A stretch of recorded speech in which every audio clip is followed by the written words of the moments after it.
Just the facts, ma'am.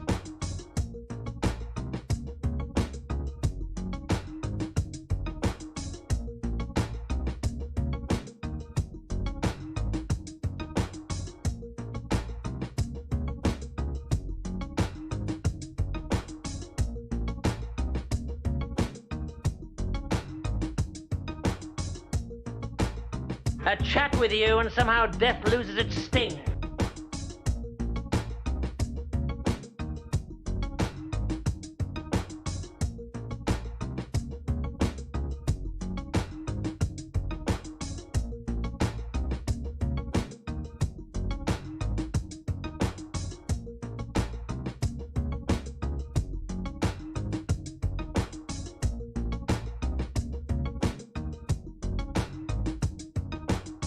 Sportos, motorheads, geeks, sluts, bloods, wastoids, dweebies, dickheads. They all adore him. They think he's a righteous dude.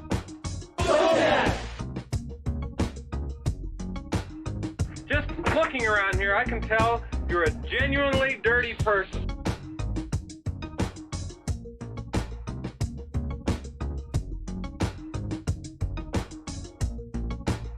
Once it was reluctantly aroused. It was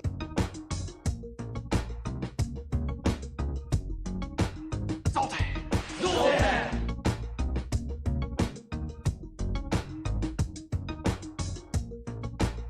Man, I'm tired of being right.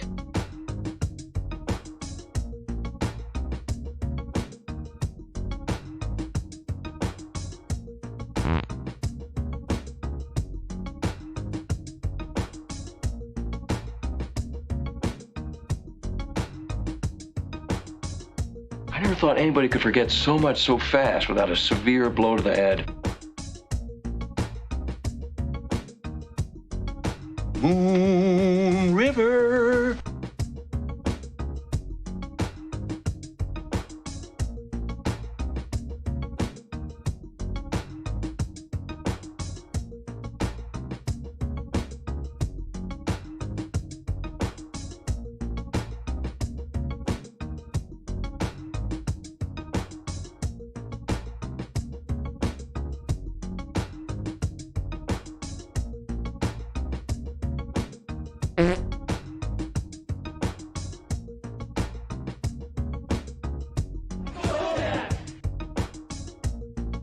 Just the facts, ma'am.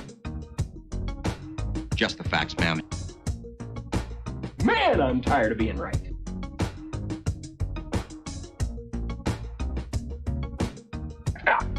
You using the whole fist, Doc?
Well, thank you very much, everybody. A lot of progress is being made, as you see.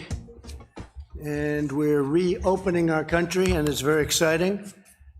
And it should have never happened. This plague should never.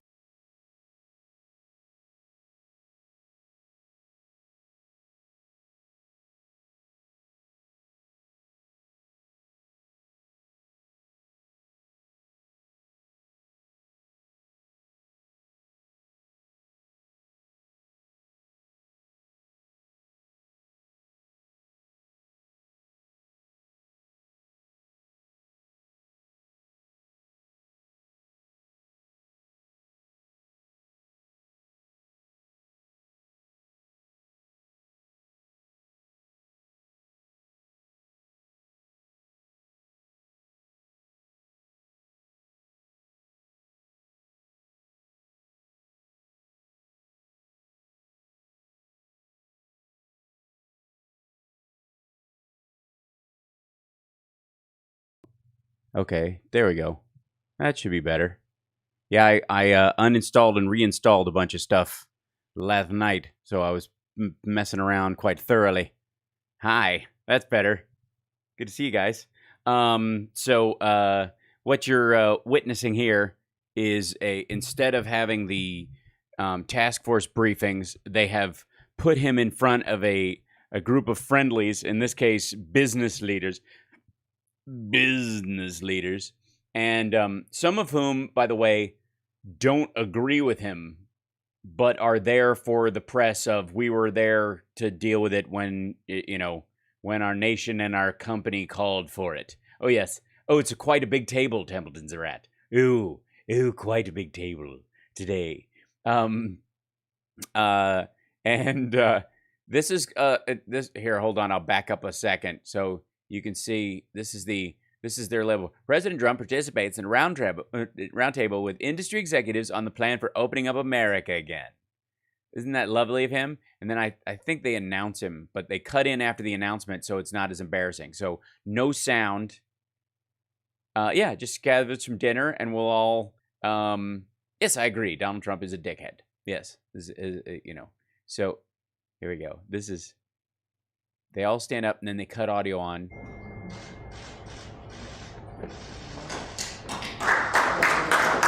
Look at this table, though. Look at this. This is the social distancing business roundtable. I'm going to do my best to insert myself into this ridiculousness. We'll see.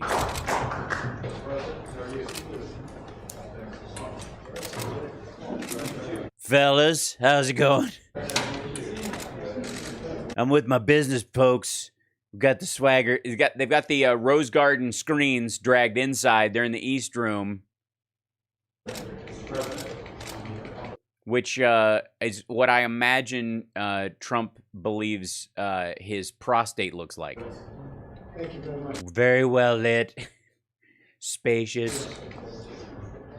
What happened to Leon Adam at the end? Okay, Andrew, don't spam my thing. At the end of Lab Rats, they went on to fight crime on their own. I'll fill you in later. But hi. And he opens the thing with, I don't know, well, I was going to say a medley, but it might be a joke. You know, they tell you open up a speech with a joke. And in this case, I think he opens with his response to this disease, which has been a joke. Well, thank you very much, everybody. A lot of progress is being made, as you see. And we're reopening our country, and it's very exciting. Is it very exciting? It's kind of the exciting, like, should I pee on an electric fence? And we know what Ren and Stimpy would say about that. And I'm very excited. Should I? Will it hurt? I don't know. it should have never happened. So excited. This Yeah. plague Yeah. Really? It should have never happened. Well, tell Israel in November. should never have happened. It could have been stopped. In February. People chose not to stop it. Yeah, you mean you? And it's a very sad thing for the world. 184 countries, at least. You guys probably didn't know there were 184 countries. I have a friend, total dipshit, didn't even know. But it's a great honor to have you with us, friends of mine.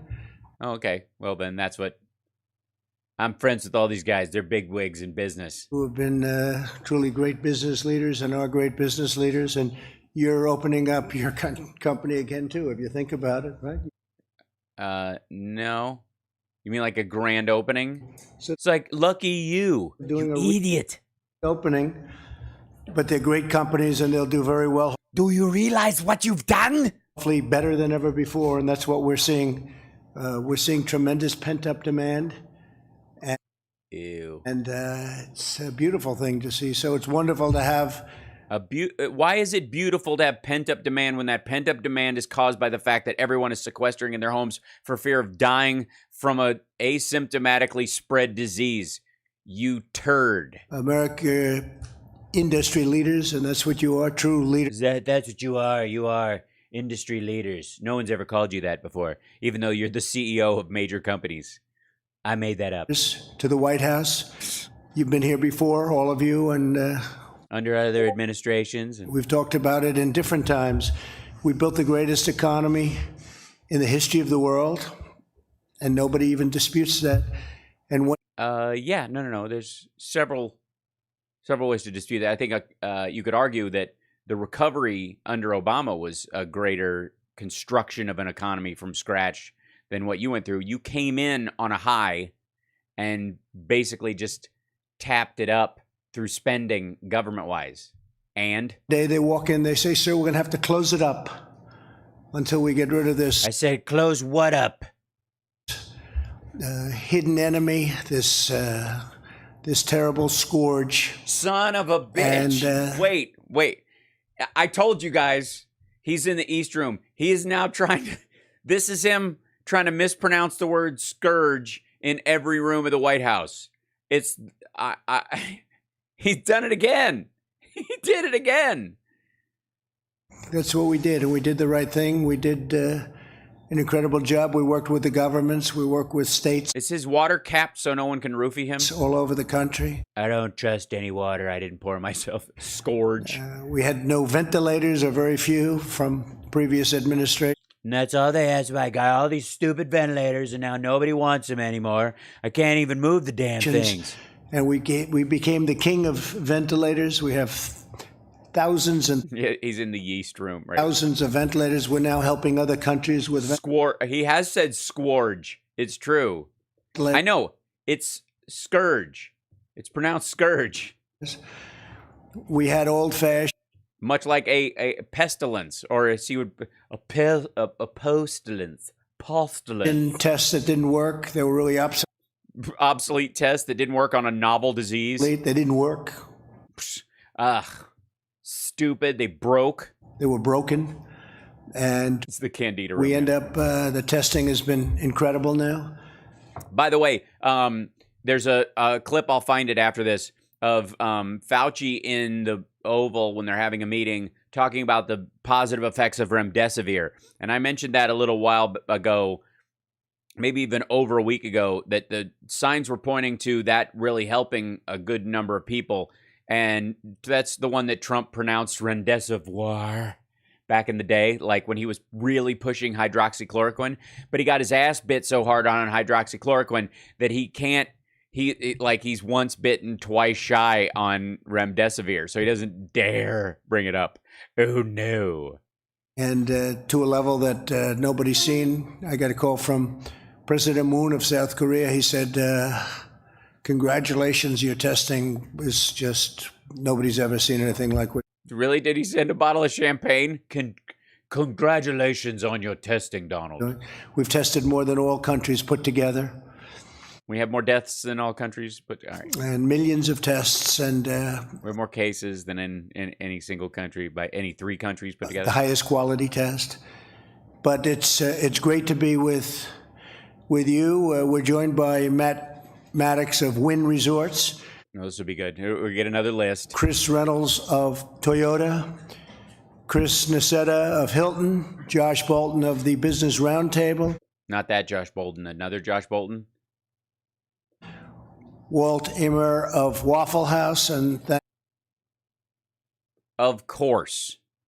Waffle House finally got their much wanted. Next to Vice President visit. Mike Pence, Secretary Steve Mnuchin, and Secretary Eugene Scalia. That Scalia has very good genes. Where Scalia, he is very... Where's Scalia? Where is he? For somebody like myself who believes in genetic superiority, I have to, because I obviously didn't put the work in. Very good genes, that guy, I'll tell you. Because his dad was Antonin Scalia? Scalia, he's got the Scalia genes, right? Really? Yeah, the one that... What did he die of again? That was he lifting a boulder off of 500 children, and after the third boulder, he fell apart? I'll know what that means. No, we don't. We don't all know what that means. Ew. We mourn, and I have to say this so strongly. I have to say this. We mourn, and I have to say this so strongly. Is there a more telling sentence in this whole stupid speech? We mourn every life tragically lost to the invisible enemy, and we're heartened that the worst of the pain and suffering is going to be behind us. We think we really have... Literally, he doesn't perk up until the sentence about it being over. This is gross. Hal, a nurse in my building said they're turning patients on their chests in ICU with greater success than using ventilators. With using ventilators. That's true.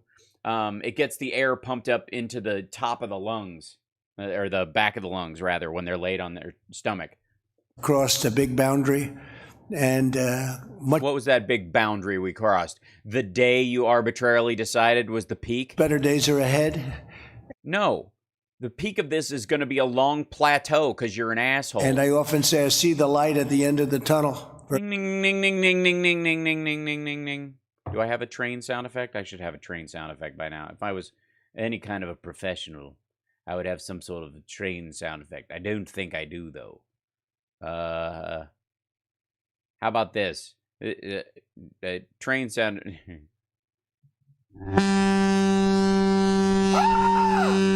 That's the train. That's the light. That's the sound of the light at the end of the tunnel. Strongly. This demand is going to be incredible. I think next year is going to be an incredible year for our economy. I think the fourth quarter is going to be really, really good, Kevin. Yeah, imagine when you get voted out and everybody feels calm again. We were talking about that before. You maybe will say something, and we're going to be in a transition Thank you, Josephine. quarter next quarter, the third quarter, and I think we'll do very, very nicely there from an economic standpoint. From an economic But thanks standpoint, to the devotion of the what do you think about the second wave of the disease this fall? American people, the number of new cases continues to decline. The United States has now conducted nearly 6 million tests, far more than any other nation, as I said. So many tests, and so much has been learned about what we're fighting. And if it does... Because there are 80 labs in different nations working on a vaccine alone, much less the ones working on treatments, much less working on planning for this kind of thing. Thanks so much. Rear up a little. Thanks for the super chats today, guys. I appreciate it. I've decided that since he's irregular with his business, I need to create some sort of schedule you guys can count on. So my plan is for the foreseeable future to stream it from 3 to 5 on my channel here, and then if he does something earlier that I can pull from, then I'll jump in and grab that as well. In the fall, or even a lot, we'll be able to put it out. We'll put out the embers, or we'll put out the flames. 2 weeks ago, we released guidelines to give states... He likes the word embers for this. There's a couple of little things. You just pee on them and they're gone. A real strong indication of what we want and how we want it done. Huh? We've really had a good relationship with the states. Yeah, making them do it all themselves. It's amazing how things started to taper off and improve as soon as I stopped mucking around and let the states just do everything themselves. Mike Pence has worked very, very hard with the task force. And with the Mayo Clinic. Headed the task force so importantly with a great... Thank you, Philly Dana. ...group of people. And it's just been incredible what's taken place over... You mean not credible? ...a very short period of time, including the gowns and all of the surgical equipment and Tell us about how they're very high quality and not that cheap crap the Obamas bought. The safety equipment and masks. People don't talk about masks anymore. That's the other thing. They're not talking about masks. They were talking They went and got it on their own. about where are the masks, You know, they're still behind. because we had a cupboard that was bare. We didn't have No, it wasn't. You let the stuff rot. Thank you, Joe Carter. a lot of And thank you for the PayPal as well. I saw that. And equipment or medical supplies in the cupboard that we inherited. the cupboard. It's like between 6 and 9 separate sites because they don't want to actually say, which I think is smart. It wouldn't be a good idea to say where our strategic stockpiles are for fighting bioweapons and those kind of attacks. So, but I mean, literally thousands of tons of materials, and all you have to do when you come into office is make sure they're kept up. Now we're taking in millions and millions of masks. I'll give you a number that you won't even believe we have in order. 500 million masks If you include the 200 million that California ordered, coming in. and the 150 million that New York ordered themselves. And we've delivered millions and millions and tens of millions of masks all over. So you don't hear about Oh, look at that. So hundreds, let's see. You've got an order, quote unquote, for 500 million masks, but you've delivered tens of millions of masks. Is that because the states didn't need you to deliver something that they already bought for themselves? What do you know? that anymore either. You don't hear about It gets even there. ventilators. You don't hear about masks. You don't. The rest of us do. You shouldn't be hearing about testing, but that's the last thing they can complain about, I guess. You shouldn't be hearing about testing, but that's the last thing they can complain about. You know, if we do 2 million tests, I said, how come you didn't do 3? Well, we do 3, and then they say, how come you didn't do 4? That's like a dream for the media. What are you talking about? We've got 340 million people in this country, not including people who are here illegally, who can also carry and pass a virus, and you're bragging about testing less than 1%. We've done incredible with testing, and you'll see over the next coming weeks, Mike, you may want to speak about that a little bit, but over the next coming weeks, you'll see some astonishing numbers. I don't know that all of that's even necessary. Because the states are doing it themselves? You have some governors that... Did you hear that? He just said, I don't even know if that's necessary. You know how he's been saying for the last little bit? This was on a little bit earlier. I just, came up and got it because it was happening. But he's been saying all along, some people are very much for testing. Other people don't think it's necessary. And I've been saying for a while, it's him. And that's what he just said. That is just what he just said. Hold on. Let's back up a second. Number that you won't even believe we have in order. 500 million masks coming in. And we've delivered millions and millions and tens of millions of masks all over. So you don't hear about... Again, so they're delivering, that anymore either. You don't hear about ventilators. You don't hear about masks. And you shouldn't be hearing about testing, but that's the last thing they can complain about, I guess. If we do 2 million tests, they said, how come you didn't do 3? Well, we do 3, and then they say, how come you didn't do 4? That's like a dream for the media. But we've done all right. incredible with We've covered this. the testing, and you'll see over the next coming weeks, Mike, you may want to speak about that a little bit, but over the next coming weeks, you'll see some astonishing numbers. I don't know that all of that's even necessary. You have some governors that love the tests. You have others that like doing it a different way, an old-fashioned way with some testing. An old-fashioned way, just watching the deaths is what he's talking about. And this is where he just outed himself as one of the people who doesn't think it's important. We're going maximum testing. We've encouraged the more than 30 states that have taken steps to resume economic activity already. We've given them tremendous encouragement and support. We're backing them 100%. Encouragement, great. Go for it. Many governors have called me, telling me their plans, laying them out. Governor of Texas, Oklahoma, governor of Arkansas, many governors. Many governors. I talked to almost all the governors as president of the United States. With Governor Cuomo, we had a great talk today on a different subject. But he wants to get open. Everybody wants to get open. They want to get open, and they want to get back to business. And their constituents, the citizens of this What we want is not the same as what is smart or prudent. Oh, well, thanks so much for joining the Patreon. That's awesome. country, want to get back. And that's what's happening. So I just want to perhaps start off by introducing our vice president, and then we'll go around the table and you'll introduce yourself and say a few words. Are you not secure in the idea that they will sufficiently kiss your ass? Is he worried about that? To the media, you're covered by very serious media out here. The audience can't see it, but these are the most wonderful human beings. Actually, this is a nice group. Okay, so this is how we find out, by the way, why he's doing this thing. Hand-picked media for this.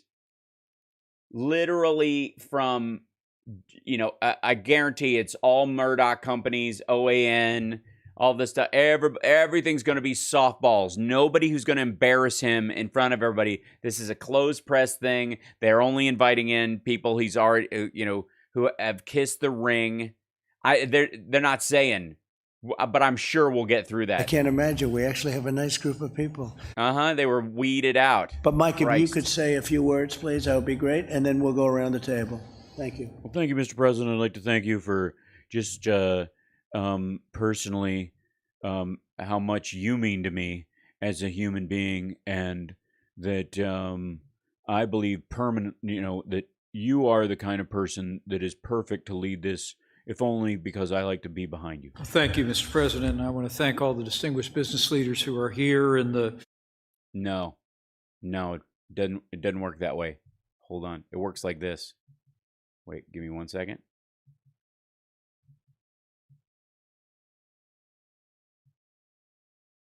And shrink. There we go. And a little shuffle. There we go. 1 second. And transition. Now we can have a real meeting. Now this is a real meeting. Hold on. I know this is persnickety and it's all, cheap technology, but you gotta cut me some slack on the quality aspect of this one. I gotta bring this window in. Hold on. ZZ. There you go. That's better. See if I crash the whole thing again. But when I mess around with it during the process, I've got to fly away. It's just not done. I rushed my bath this morning. Ew. But it's great to be here as part of the round table, and I can't wait to hear. Go ahead, Mike. Sorry, I didn't mean to interrupt. And the literally millions of Americans that are employed. Why didn't you wear a mask at the Mayo Clinic, you dipshit? I'm sorry. Go ahead. Businesses represented around this table. It's remarkable to think, Mr. President, that, before the coronavirus epidemic came ashore, we had seen... Came ashore? You like? What do you mean came ashore? Like a sailor on leave? Extraordinary growth in the American economy, not just the stock market setting records, millions of new jobs, more Americans working than ever before. But in January, when you stood up the White House Coronavirus Task Force, you said... And then bent it over the Oval Office table? We had one mission, and that was to save lives.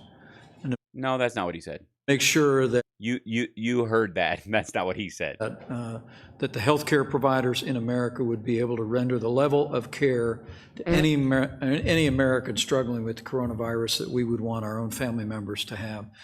And thanks to your leadership, thanks to the partnership. Mike is talking. Do not fart while Mike is talking. My eyes are watering. You do know about fecal spread, right? We forged with states across the country, working with local health officials, Mr. President. As you said yesterday, we have light at the end of the tunnel. Ning, ning, ning, ning, ning, ning, ning, ning, ning, ning. We really are encouraged by the progress in even the hot spots around the country. Cases are leveling off, and in some areas going down. Hospitalization. In some areas they're going down. Wait a minute. They're leveling off in hot spots. You mean the places that handled it early and are dealing with it, like California, Seattle, New York, Louisiana, places like that, high tourist places, Democratic governors. Some places are leveling off, and some places are even going down. I would suggest that your point of concern would be the places that aren't. Are declining, even in the greater New York City area. That's a testament to the American people. Yeah. The way the American people now, nearly 45 days ago, embraced the guidelines to slow the spread. And, Ew. as we come to the end of this mitigation period, states across the country have all embraced those same mitigation and social distancing efforts. The American people have put them into practice. Mike, I can't hear a word you're saying. Like, this guy is woofing them up over here. We've saved lives. We've protected the vulnerable. We've preserved our healthcare system. No. You've told the states go do it themselves. And we're well on our way to healing our land. Oh, heal our land. Thank you for saying your catchphrase. I thought you were going to get through this without saying your catchphrase, and I was going to be very disappointed. This is wonderful. As you mentioned, testing will be a part of how we move to the next stage. It was just on the 16th. Will it? Because he seems to think it's not. That you laid out a plan for opening up America again. Are you just bored and playing with your paper? And as we sit here today, I'm informed that 35 states have already released formal opening plans, many of which are consulting directly with our team. Most of which aren't. Here in the administration, and we're going to continue to work with all of them.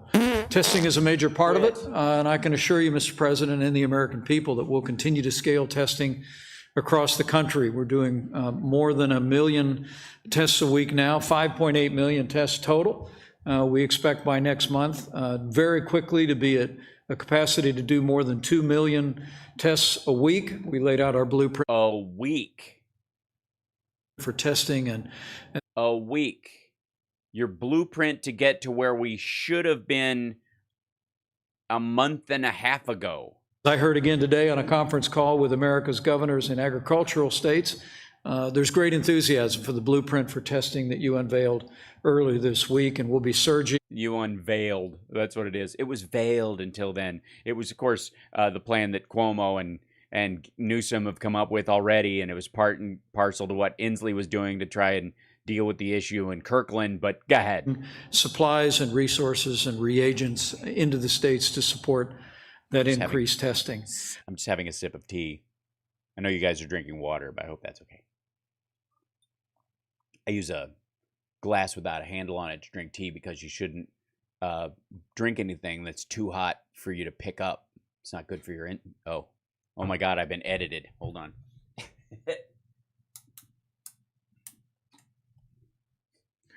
I was censored out by Mother.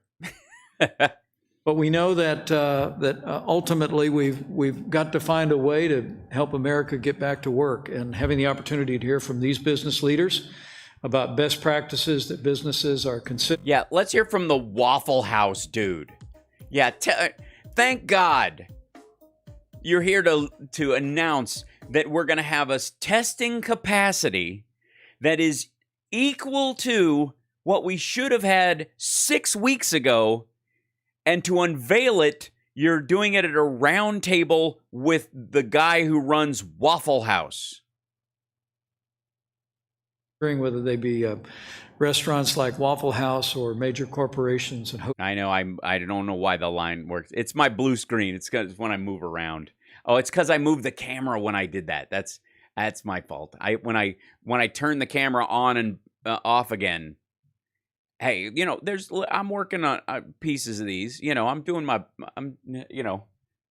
this is on the fly. This used to, by the way, just trying to do this used to crash my system. So, baby steps. We welcome that. We look forward to partnering with you, as the president said.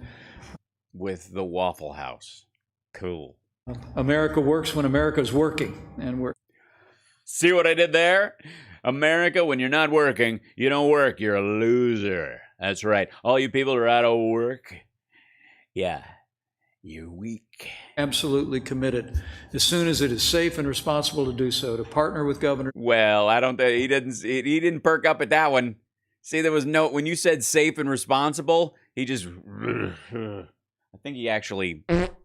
Across the country, partner with businesses across the country, and open up America again. So thank you, Mr. President. Thank you very much, Mike. And just before we go around, Puritan Medical Supplies, a wonderful company, What? will produce 40 million additional. I'm floating. I'm flying.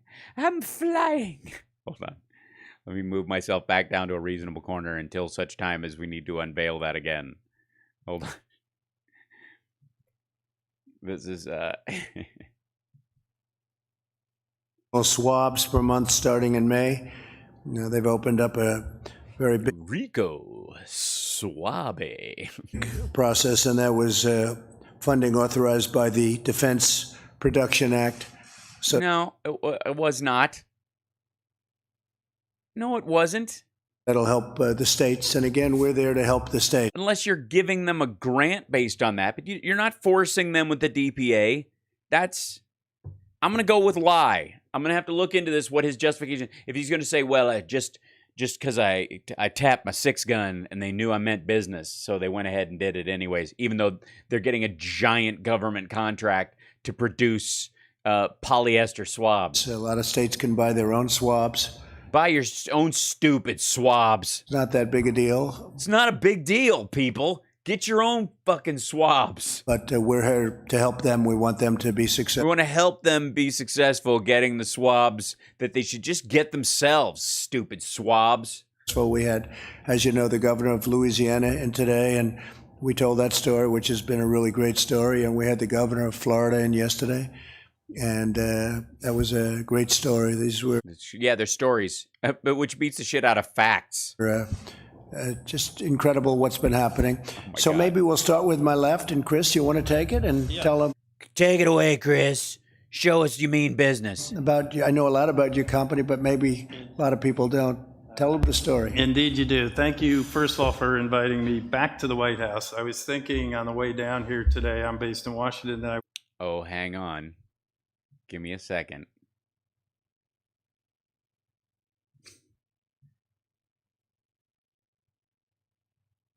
Here we go. Hold on. Whoops.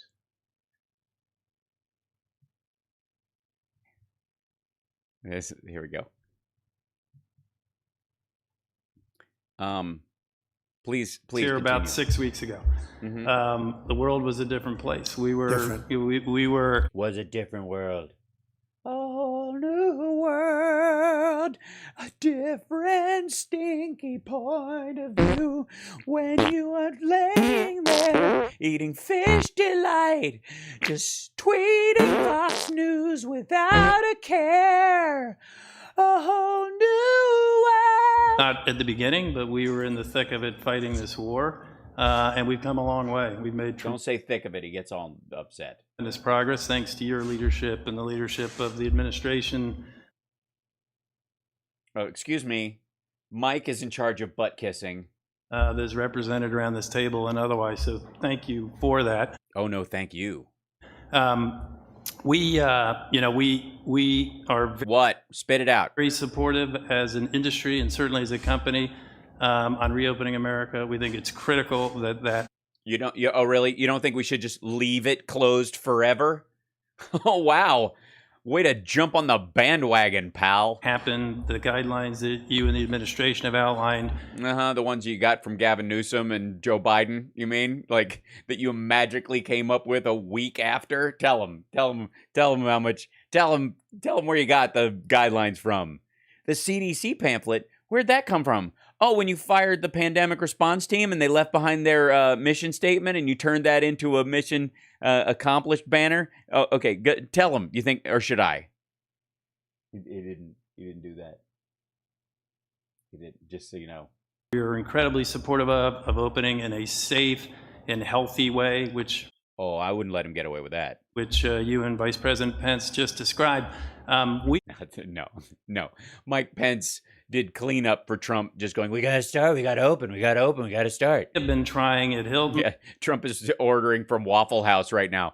I wonder if And as an do you guys have, can you have home fries in the White House? Would they be house fries? industry to be part of the solution throughout. So in the middle of the crux of the crisis, when first responders were unable to get housing, even though our industry and our company has its share of problems, we provided with American Express 1 million rooms free of charge to first responders. Those rooms are still being. You mean the empty rooms that you spent the dividend that you get when people order, that the deal you have with the hotels? See, a hotel sells a room for $150. You fill the room when it's not there for $120. The $20 that you give to your members, like there, that doesn't exist, you would, if you expend that across all the hotel rooms across the country, that you can help pay for the rooms.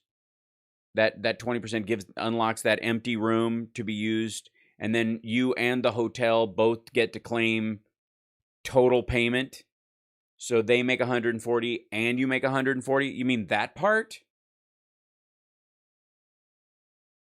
That okay, that's what you mean. Provided to first responders as they fight the war. But now as we think about, and I spend the war, my time predominantly on the reopening of our business. Yes, open it up, open, guys. We have to open. Blah, blah, blah, safety. Come on. What we realize, I need my economy, but they're telling me it's going to take at least 4 months to get a reasonable economy back without people dying in piles. And if we don't start now, I won't be able to campaign on it. It's about the campaign. Just do it. Is that people do want to get out. Thank you, Rebecca. They want safety. They want to be doing it in a way that is safe. They want to feel good about it. Shh, don't listen. Don't listen. You're not going to like this part. Yeah, there you go. Just cover your ears with noise. They want to get out. They want to visit their family, their friends, their loved ones. They ultimately want to get around the country. And they want to go to massage parlors by Mar-a-Lago. They want to go golfing. Please, God, please let there be golf. Do business again. And in order to do that, they want to feel... Don't poke me. Safe. So all the work that you all are doing is obviously, as an administration in the States, is critical. What we're trying to do in our part is develop the best health and hygiene standards that exist. So when they stay in our hotels, they feel safe. So what we launched just this week was in a partnership with Lysol, one of the most respected brands with some of the best scientists on. So those will be available in all the hotel bars. You're gonna put it in the mini bar. Please put Lysol in the mini bar. Please have Lysol wipe gargles. Just, you can do that. You know how Indian yogis will swallow a rope to clean themselves out? Do that with Lysol wipes. They never tear off right anyways. Cleanliness and killing germs, and the Mayo Clinic, one of the most reputable health organizations in the world. Oh, shots fired, Mike. Cut to Mike Pence. Nope. Nobody's going to cut to Mike Pence on that one. Mayo Clinic. We have developed and are working on the absolute best protocols so that when people come into our hotels, the rooms have been cleaned, they've been sealed, the public spaces have, and that they can feel safe. Hi, Amy. And secure in that environment so they can get out and see the people they want to see and see this great country again, like they. We want to get it open. Get it open. We've also been trying to work with the industry, and industry, to their credit, is trying to mobilize to create a consistent set of standards so that this isn't just Hilton. The whole industry, would have a set. How is Paris, by the way? I loved her video. Health and hygiene. I've never seen a more. She gives blowjobs like I care about a pandemic. Just nothing behind the eyes. Standards that would make people comfortable. Sorry.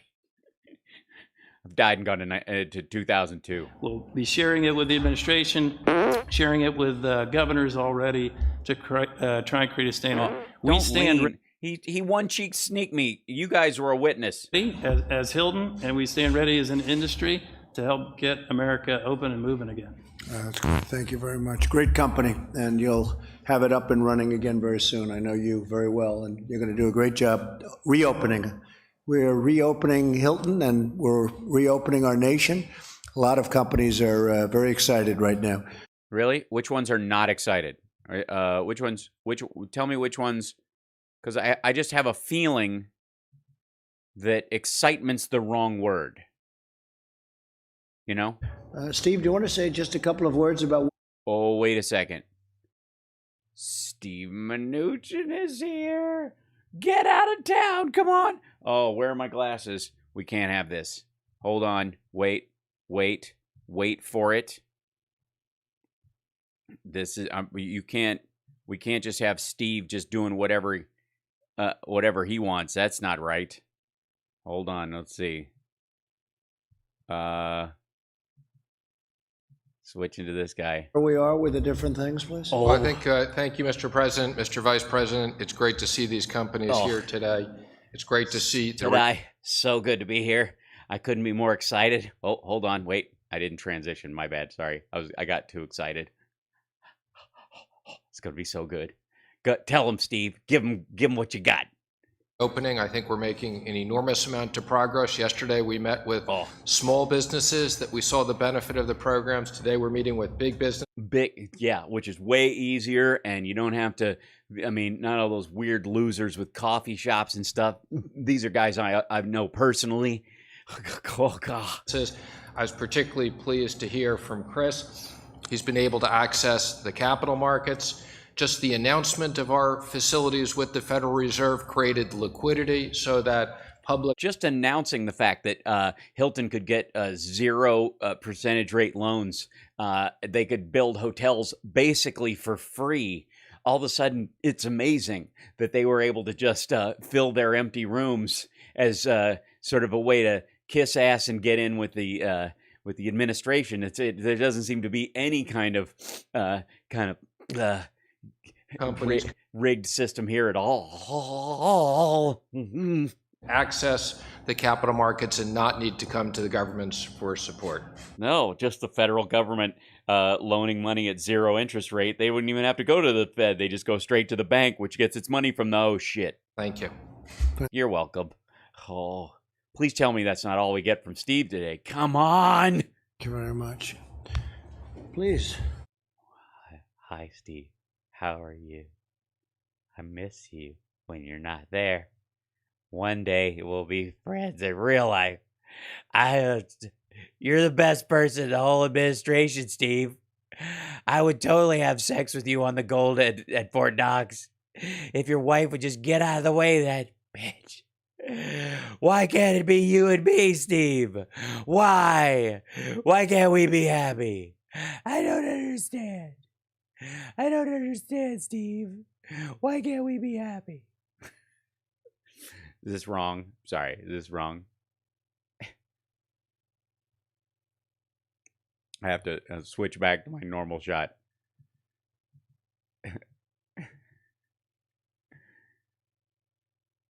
If I ever prepared for one of these things, it would be off the charts with fun. I think I should. Once we stop doing all these things as live, you know. But then you wouldn't get to see the joy of my instantaneous wit and wisdom. You'd think that I worked on it, which I did not. Honestly, I did not get into comedy so that I could do homework. And yet I do. I'm doing great. Thank you, Mr. President. Thank you, Mr. President. You might know me from Southern businesses that are doing Southern business. And don't you forget for 1 second, we are in business for the people. I'm Walt Amer with Waffle House in Atlanta, Waffle House, man. Come on. Come on, Waffle House. Get me them eggs over easy, buddy. Let's all, after this, hey, what say we get online and look at, like, compilations of shit going down at Waffle House. Thank you, Templeton.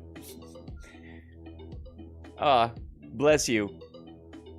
I still got this alfalfa situation happening up here. It's, you know, I guess I'm lucky there's hair there at all. So I, you know, be proud, I suppose. It is it's an honor to be here today. Thank you for including me, probably a well-dressed cook and dishwasher. A well-dressed cook and dishwasher. I like him. So far, he's humble. Whoops. Hold on 1 second. It's not what I meant to do. I meant to take this. Hold on.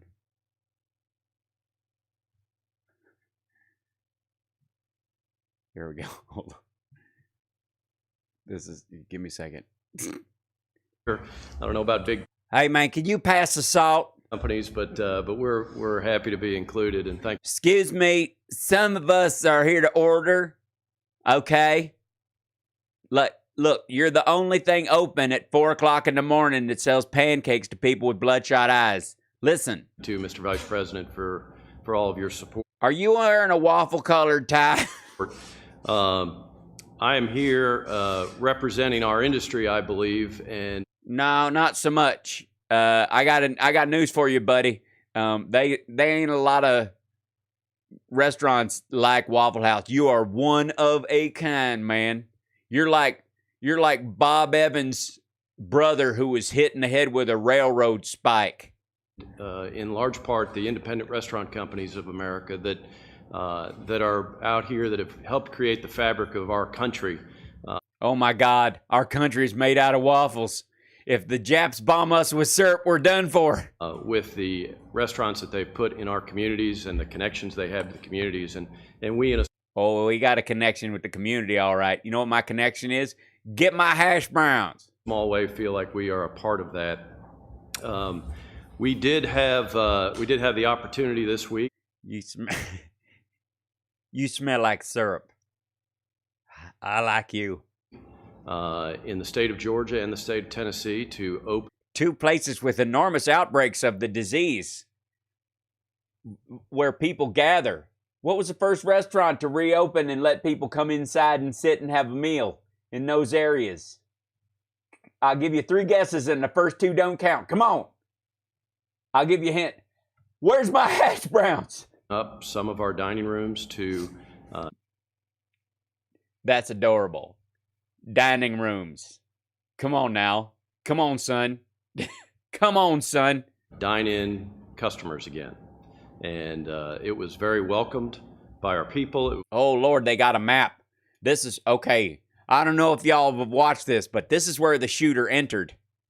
He went right along this way, and he sat at booth number 3. He was in Charlene's section.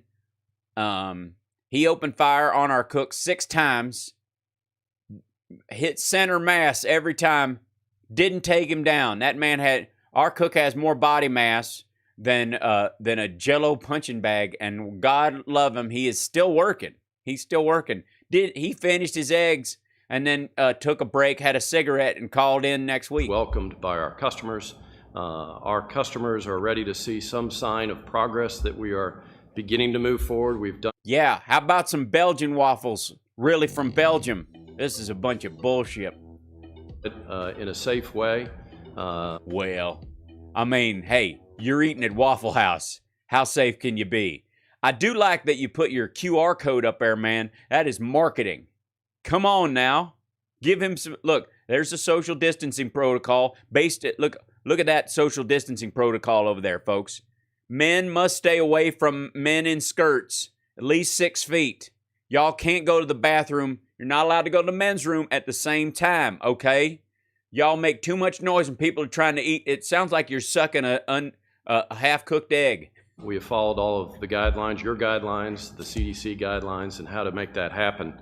And we were well outside that. What we believe when we started out on this journey, we said we really have. It is a journey, man. We've been hiking. Several goals, and the first goal was we wanted it to be. Thank you, Mark Henry. A safe environment for our customers and for our associates. And our second goal. Why start now? Was to create financial safety for our workforce. And I wanted to thank. Financial safety? You mean like not making them work from midnight to 3 a.m. in places surrounded by militias and gun-toting nutcases? You. That kind of safety? No, I'm just kidding, man. Where would I eat? Come on. Personally. Where are my hash browns? They're over there by the stove. I know it. That's the generalized area. Come on. You're right. I'm not wearing a hairnet. On behalf of our workforce, for all of the stimulus funds that have gone directly to the workforce of America, it is making a difference. It has made a difference. It is keeping the economic... No, everything tastes the same at Waffle House, man. There's one constant in an ever-changing universe. Engine turning ever so slowly right now, but it is helping keep people put... Did you just call me slow, son? Food on their table and a roof over their heads. So on behalf of our workforce, I thank you for that. No, I thank you. Now, where are my hash browns? I swear to God.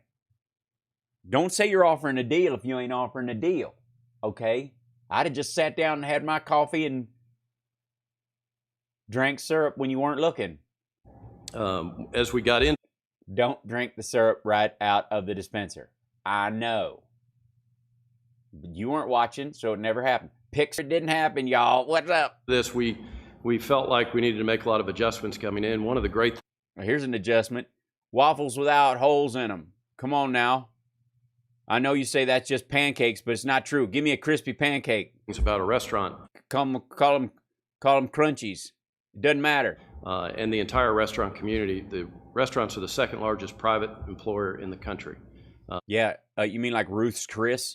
And there. I mean, I've heard about that place. I can't afford to eat there. It's supposed to be really good, but their potatoes are $1 million. It's like you can have 9 pounds of Waffle House potatoes for the price of a side of their rosemary potatoes there. I mean, that's just economic sense. Restaurants out there, and probably no other industry has been hit as hard from a revenue standpoint or a layoff and furlough standpoint. But restaurants, if you think about it... What's number one? What's number one? Yeah, tell them what number one is. Tell them what the worst is. I'm going to go with live performers. I'm just saying, I feel bad for Larry the Cable Guy. Get her done. Number one, health. He's doing a Waffle House tour next. Come on. Here's my understanding. Really? Good. Yeah.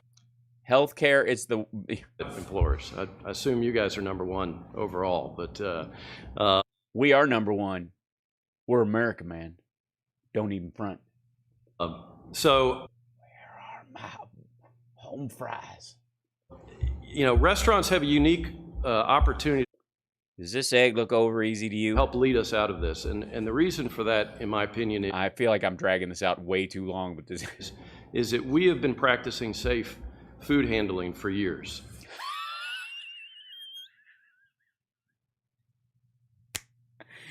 You bet, man. Hey, come on.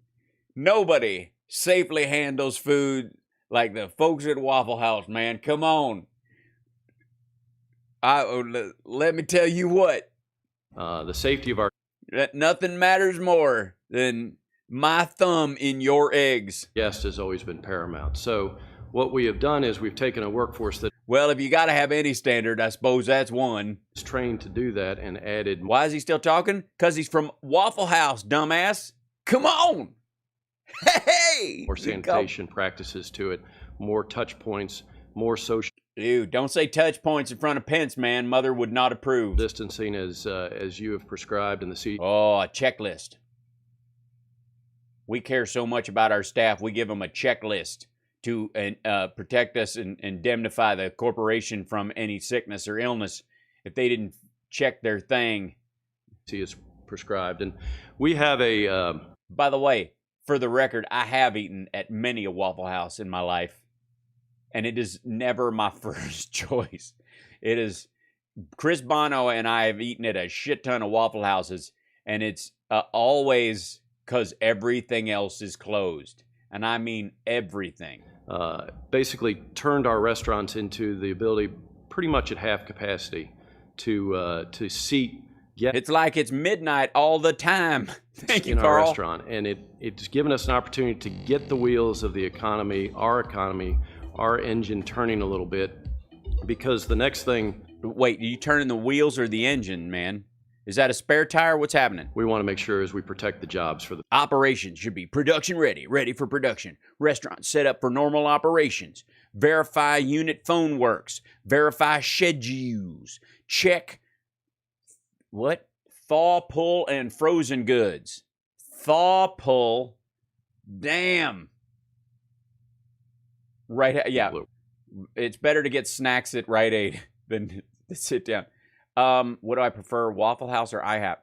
Honestly, Steak and Shake is one of the late night places that I find is open at basically the same hours. Workforce. But these days I only eat one meal a day, so I've learned to go hungry. It works.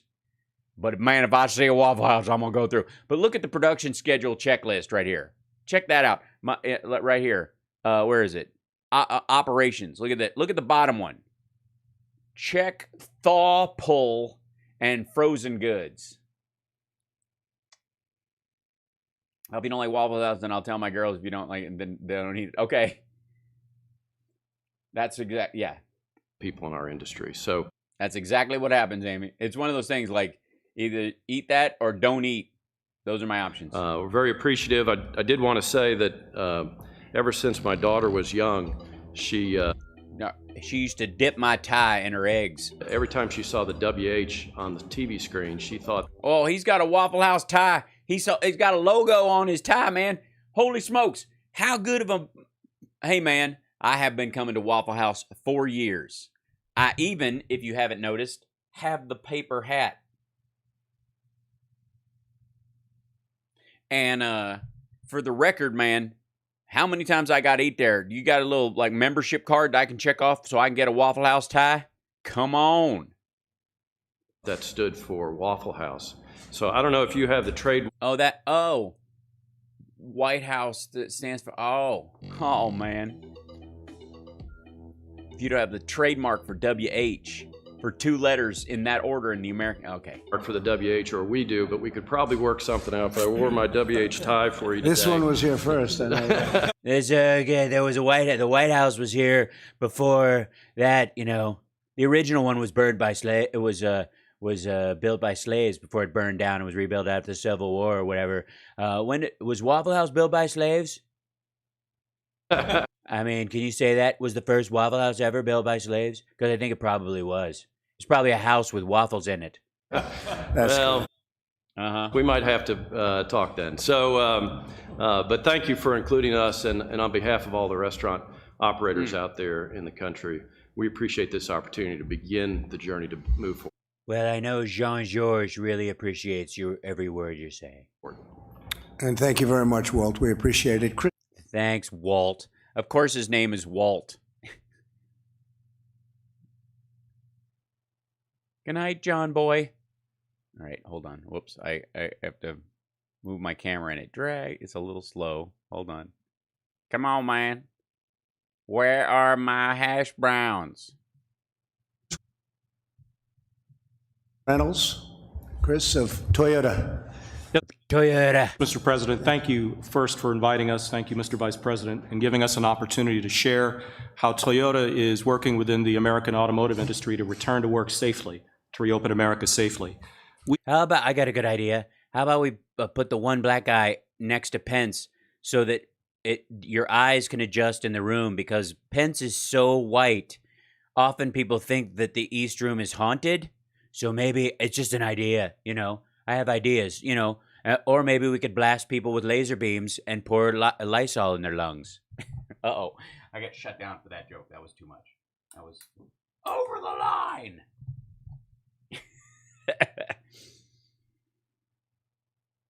Dare I? Announced on March 18 that we were suspending production due to the awful scourge of the coronavirus. Oh, cold-blooded. Oh, shots fired. Shots fired.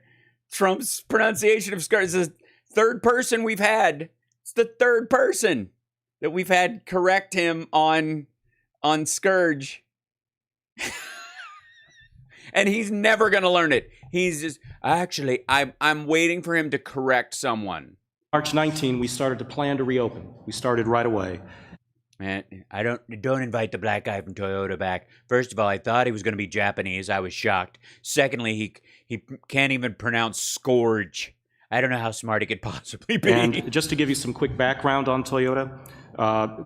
We make cars, and we've made pianos. And we've been here in the U.S. for over 60 years, 1,500 dealers, $1.2 million units of cars and trucks manufactured last year.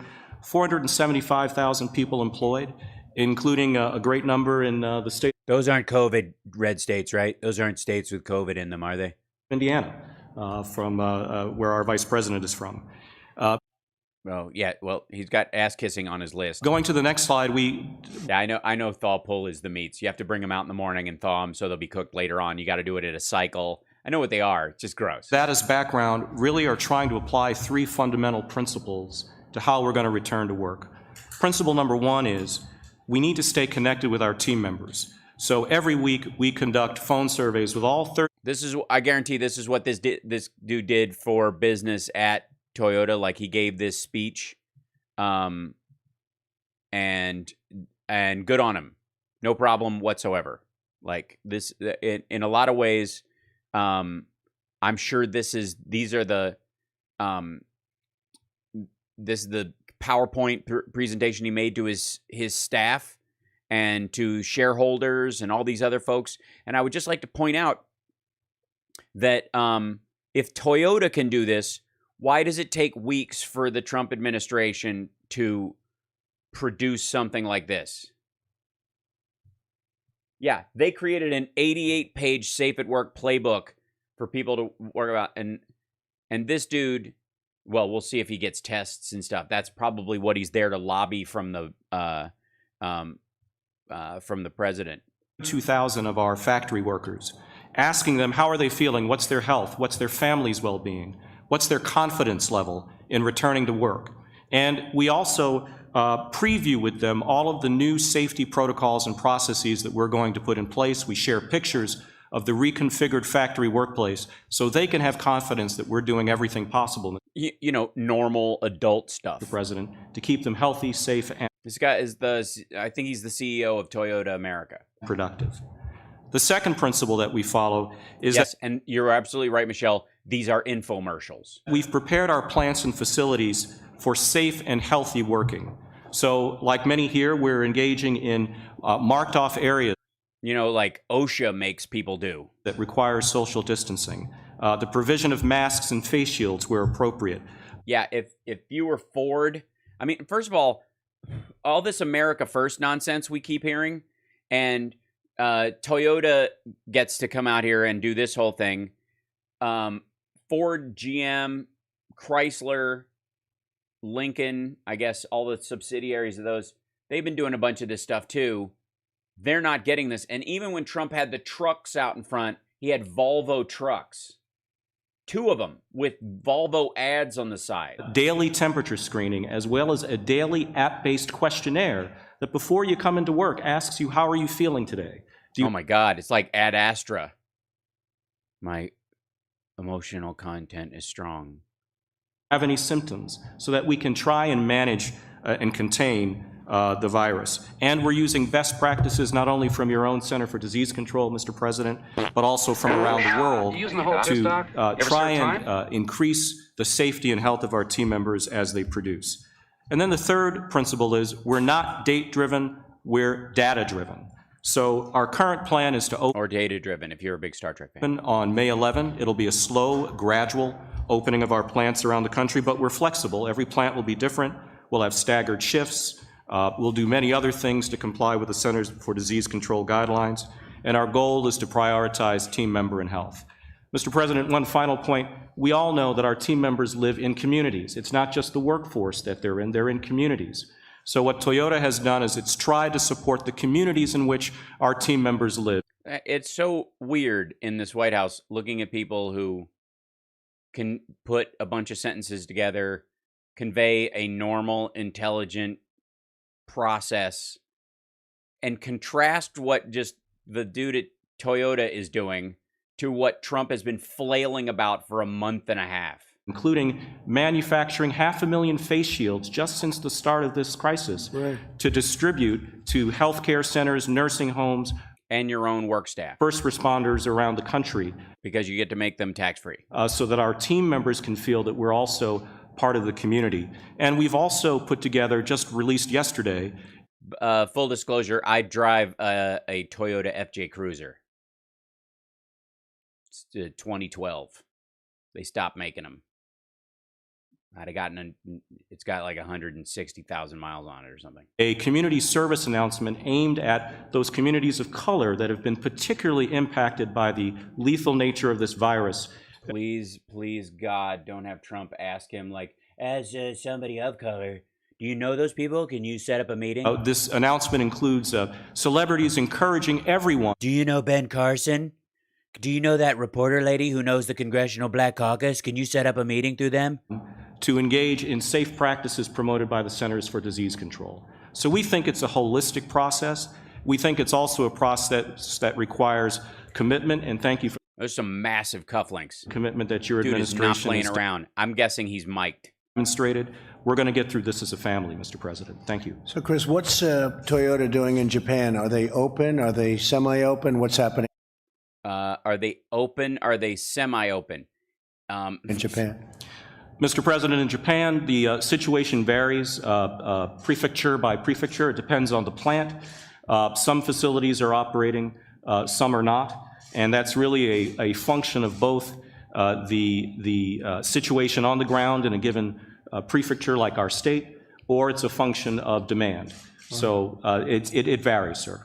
Well, great job. You're going to have a great Olympics next year, too, by the way. He's American. He's the head of Toyota in the U.S. Please don't tell me he thinks that guy's Japanese. Japanese people are darker than I remember. Like, what? Thank you, Mr. President. Really great Olympics. Thank you very much. You're going to have a great Olympics. It's going to be such a good Olympics. Enjoy I don't know what the shit that is. What? Mathematics. Not all the prefectures have declared an emergency, but the leaders of the prefecture are allowed to decide whether to close. Yeah, it's basically like the states breakdown, but they have all gotten major support federally, from their federalists. It's a Wynn Resorts. Hi, yes. Thank you, Mr. President. Good. First, I'd like to echo what you're saying about testing and testing capacity. We have seen a real expansion in testing capacity in Las Vegas. Echo the part where I said, not everybody thinks testing is a good idea. Thank you, Joe Carter.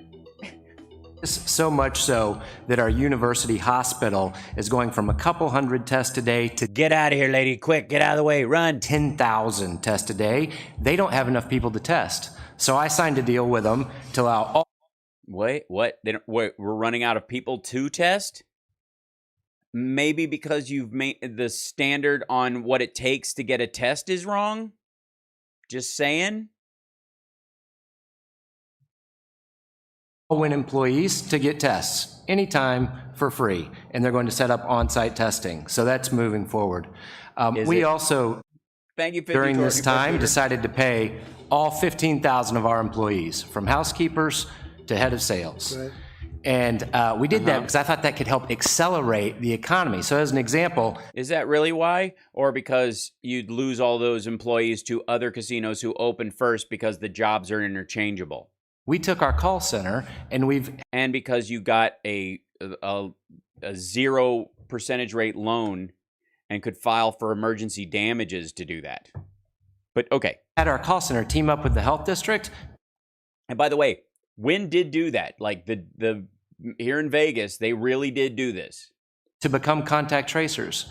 We tripled the amount of contact tracing ability on. Not yet. My mail is being forwarded, Amy. Us for our state to get that moving. Great. And we published a 23-page plan for the whole world to see 10 days ago that lays out exactly what we think a strip opening would look like. We really? Because we just did like 4 slides and said, fuck it. Thermal cameras at our entrances. We have company-supplied PPE. We have We have the Predator operating all the doors so that he can.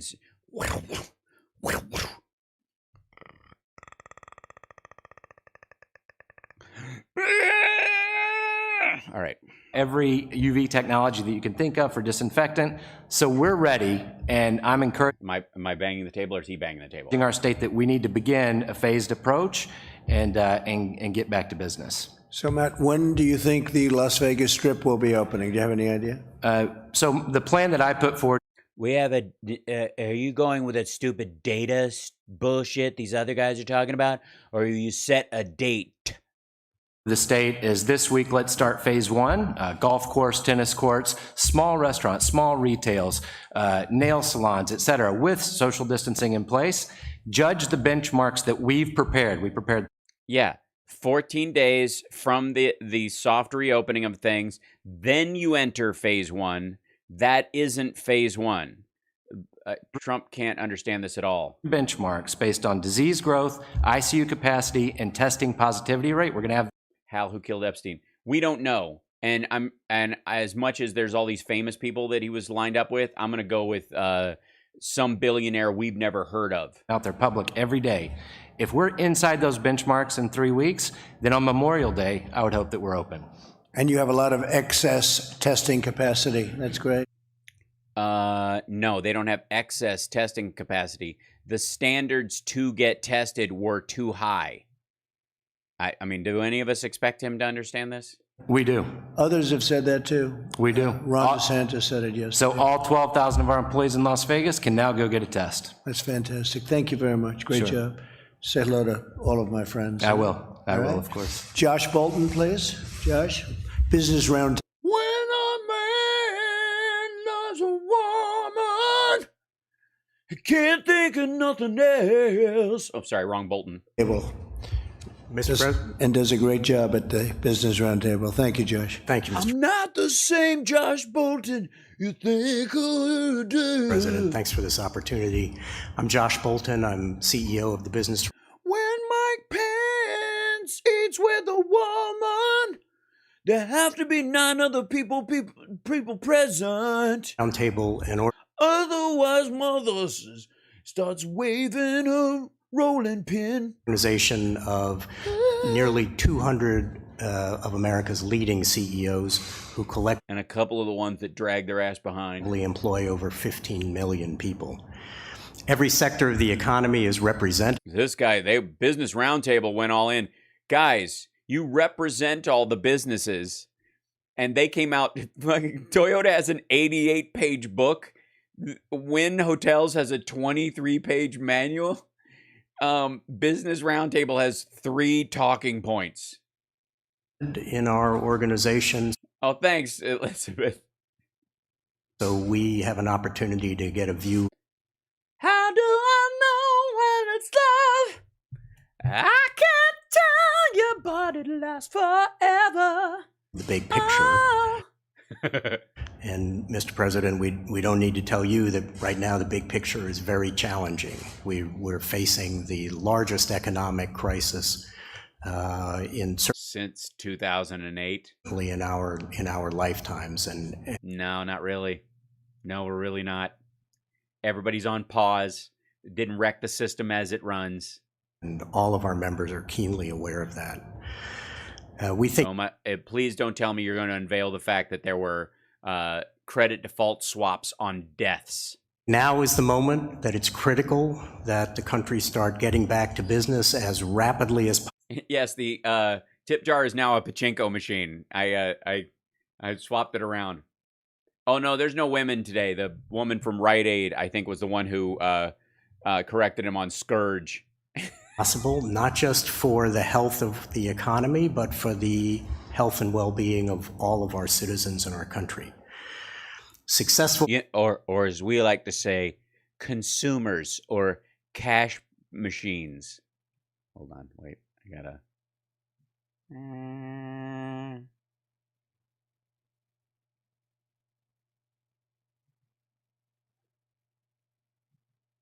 Hold on. Hi, is this social distancing? Am I too late for the Business Roundtable? Did I miss the talking points? There weren't more than 3, were there? Because that's a waste of time. Reopening will depend as no women and 1 Japanese. Right. The other panelists have said on a lot of different. Oh, they're panelists. Okay, let's go to our next round. You get to pick our category, Business Roundtable. You can pick from one of 75 categories. Oh, you only want to go with 3 categories. You only believe there are 3 categories. There's 75 on the board. You're just going with the 3. Okay. Elements, and if I may, I'd like to highlight 3. sometimes I would like to call it genius, but most of the time it's just the fact that I'm psychic. I probably, the truth is I can't, it's not fair to say that I knew he was going to say 3 points when I was making that whole joke and it magically happened. It's because I can see his notes. Top of the list is safety first. Wrong. Survey says, heh. Business Roundtable companies are all uniformly committed, above all, to protecting the lives and the well-being of their employees and their customers. The people who make the business happen and the people who they get money from. It's just out of the goodness of their hearts. And that means following sound public health guidance like you mean like why I'm not having live shows right now and why I'm doing basically all my comedy sitting behind a desk with a camera on me so that my customers don't die? That kind of caring? Guidance that has issued here from the very capable people.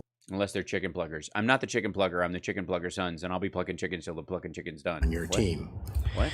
At Business Roundtable, all of our members either already have in place or are formulating careful plans for responsibly transitioning back to work, like we've seen, like every business would.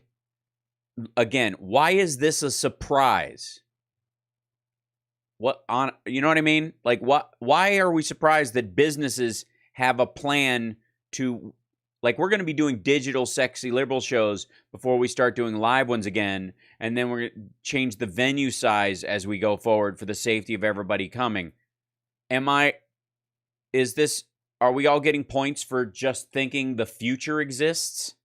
Plans we've heard about just Thank now you, Joe this Carter. Afternoon. They're devising new measures around personal protective equipment. Mm-hmm. I'm wearing rubber pants right now. Cleaning procedures, virus screening, ongoing social distancing in the workplace, all of the things that you know about. Yeah, you know. Thank you, Corinne, for being a happy customer. Please stay alive, because that's how corporate Hal shows that he cares. They all seem to be excellent plans, which takes me... They all seem to be excellent plans. There's a couple of dumb ones. Like, I can't believe I got sad at the Waffle House side of things when I really spend more time, quite frankly, with Wynn and Toyota. My second point, which is consistent guidelines. Well, you're a little late for that. Have you watched the task force briefings? Are you insane? No matter how good every company's transition plan is, and we've heard a lot of good ones here this afternoon. Yeah, by the way, thanks for reminding everybody, Can't Stop Lying. Hit the subscribe button, hit the notification bell. Apparently, people are getting jettisoned from not only my notification bell here, but also on Twitter. So if you got notifications before, you're no longer getting them. So when I tweet out that we're on air and you're like, hey, I missed it, that's why. Afternoon. Public confidence will be undermined, and the speed of the reopening will be dramatically slowed if we're all doing different things. If we're all dead.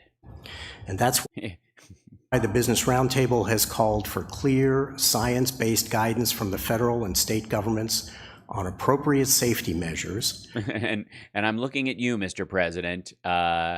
What the shit are you doing? In multiple workplace and commercial settings. By the way, I'm totally digging the double eagle table behind him with the bound reeds and stuff. As a Mason, I appreciate it. I'm just saying. Things at different stages in the progression of the disease. The White House guidelines... Are you just ignoring me? You're not even going to look my way once, are you? Do I have to put myself on the other side of you? I can do that, you know. Mr. President, that you highlighted in your first slide, the ones that came out 2 weeks ago, are an excellent start in identifying a common set of phases for dealing with reopening. And a number of states are off to a really good start in identifying recommended safety measures in each of various different settings.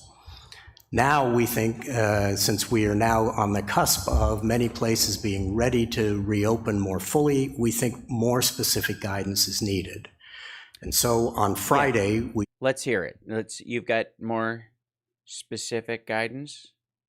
Set. We're all looking. Here we sent go. to the Vice President and to all the governors a set of recommendations on the kinds of consistent guidance our business. Consistent guidance. Okay, make a note. Everybody who had consistent guidance on their bingo form. By the way, thank you for looking at me at least. Finally, I appreciate it. Feel is necessary for the safest and fastest reopening, and we're grateful for the chance to engage with the Vice President's team and all of your task force. And not have to talk to you. On those issues, and I should say, Mr. Vice President, that everybody in your administration, despite the heavy burdens on them, has been very receptive. Your administration. Ouch. Dude, that was a long pull. Was that a mother-approved statement? I don't think so. Taking advice from the business community, and we're very grateful for that. Is he? Final point, ample testing and monitoring. Ample. Sounds like ankle. Dirty, dirty, dirty. The only thing worse than an unnecessarily slow recovery is a reversed recovery. Yeah, do you think this dude is like the Fauci of this whole gathering? So to avoid serious setbacks, as our businesses reopen, we need to stay vigilant, identifying rapidly and isolating new COVID cases and carefully tracking the spread of the disease, as I know your team is working very hard on. Nah, not really. Well, yeah, sure. They're working very hard. Not smart, but hard. The robust testing and other... Oh, I can't get this square peg in this round hole. I'm working hard. Forms of monitoring. Thank you very much. Are the keys to the vigilance. And they'll also teach us what's working and what's not working and allow us to make adjustments. Mm-hmm. It'll take a while for our economy to return to normal. But the traditional American... I don't think so. I don't. Virtues of vigilance, adaptation, and innovation, we are confident will see us through and get us to the other side of this crisis as safely and rapidly as possible. Thank you, Mr. President, for this. I like rapidly. I am not a fan of this whole safely bullshit. Nobody really believes. I've talked to governors all the time who say that there's some governors who are big on safety. And then there are a bunch of other governors who are like, what's this safety bullshit? And why don't we just ride it out? And, I mean, how many of us haven't had sex with a porn star without a condom? Honestly, think about it. Thank you very much, Josh. That's great. The numbers, when you look at the stock market today, the enthusiasm is great. It's up very substantially, as you know. Yeah, because there's a lot of money to be made on the backs of the dead. And I think if a lot of people had the chance to invest after World War II in coffins, they'd have made a killing. we're seeing No pun intended. a very big year coming up next. Elizabeth, this is a business roundtable. The president, for those of you who are joining us late, is no longer doing the task force briefings because he had his ass handed to him by life. And so now he's doing these safe little gatherings to protect And I think themselves. they're seeing a very big fourth quarter. Larry, would you like to say, Larry Kudlow, if you Larry, tell him what a big fourth quarter it's going to be, Larry. Tell him. words, please? Tell him why you were falling asleep and all feverish 2 weeks ago. Just a few words. Thanks to everybody, Mr. President, Mr. Vice President, and all the business folks, and my friend Stephen Mnuchin. This is a tough one. I've been around a while. This is a Yes, you are ancient. tough one, and the contraction's going to go on for a bit. But I like what I hear around the table. Yeah, what are you afraid of hearing? I don't hear anybody, like nobody saying Waffle House is going to have orgies on the linoleum. And I agree with the president. I agree with him because if I don't, I'm out of here. And I got nothing. My 401k ate shit. And I had all my money in oil. We will see a growing, recovering economy by summertime and the back end of the year. It's going to be so. And it's going to extend into 2021. Oh, so yeah, the good way of saying that we're fucked until next year is saying that the recovery will extend till then. That's the best language I can give you, boss. You want me to say that? Because everybody here knows it's bullshit. All the guys at Fox are laughing at me. Why did I leave there? Oh, God. That's what I think is going to happen. And I think the stock market is signaling some of that. I wanted to buck it over to my dear friend and colleague, Kevin Hassett. He gave it to me over in the Oval yesterday. I want to send it over. Ew. Gave it to you in the Oval. Don't make Pence jealous. Over to him today, but I appreciate it, Mr. President. Thank you, sir.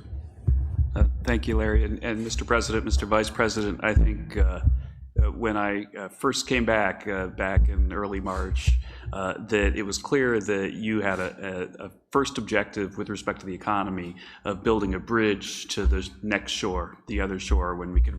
You mean that when the economy was taking a shit and tens of millions of people were losing their jobs and everything was contracting due to the fact that people were hiding at home from a contagious virus that spreads asymptomatically, that you were surprised that the president would want the country to not be in that position. That's a scary thought. Start the economy, and it was really massive fiscal action that made it so that a day like today could be possible. Whereas you look, really, why would it be massive fiscal action that these guys would come to the White House and say they have a plan to reopen? Around, there are all these businesses that have the wherewithal to start up, and it's because they've stayed connected to their employees. The checks that we've mailed to citizens, the ones that are alive, means that there's going to be demand for their products. And so the big negative numbers that we're going to be seeing over the next few months don't necessarily mean what they would have meant absent all those policies. If you hadn't done anything. Again, this is Mr. President, I would like to congratulate you for not doing, as we call around the office, fuck all. And so I think that we all have a great deal of optimism about how quickly the economy can come back, and it's precisely because of what we see in the room today, that people have come up with plans based on the guidance that your task force. Well, for the record, businesses have, because that's their job. Mr. Vice President have given that make it so. They're celebrating that it's over, Rogers. I mean, there's no other. This is nuts. They can operate safely, and they're gradually across the country. And there's like 3 people from some of these companies, Win and Toyota specifically, and the guy from the Business Roundtable, who are like, yeah, tap the brakes, assholes. Opening up and getting back to work, and they're able to do so because of the lifeline that you, Mr. President. Because any other person in this office would have said, screw them, and hid in the bunker at NORAD sucking their thumb. But not you, Mr. President. You just go there and play the golf simulator that's in the thing that we hide in when we ride out a volcano or an asteroid. But, Mr. President, honestly, no one would have thought of trying to rescue the economy. Through them with all of the first 3 phases of fiscal policy. What a great guy you are. This man. Thank you. No, thank you. Thank you for thanking the president. Oh, look at that. The Russians again. They always attack me right when I'm on a roll.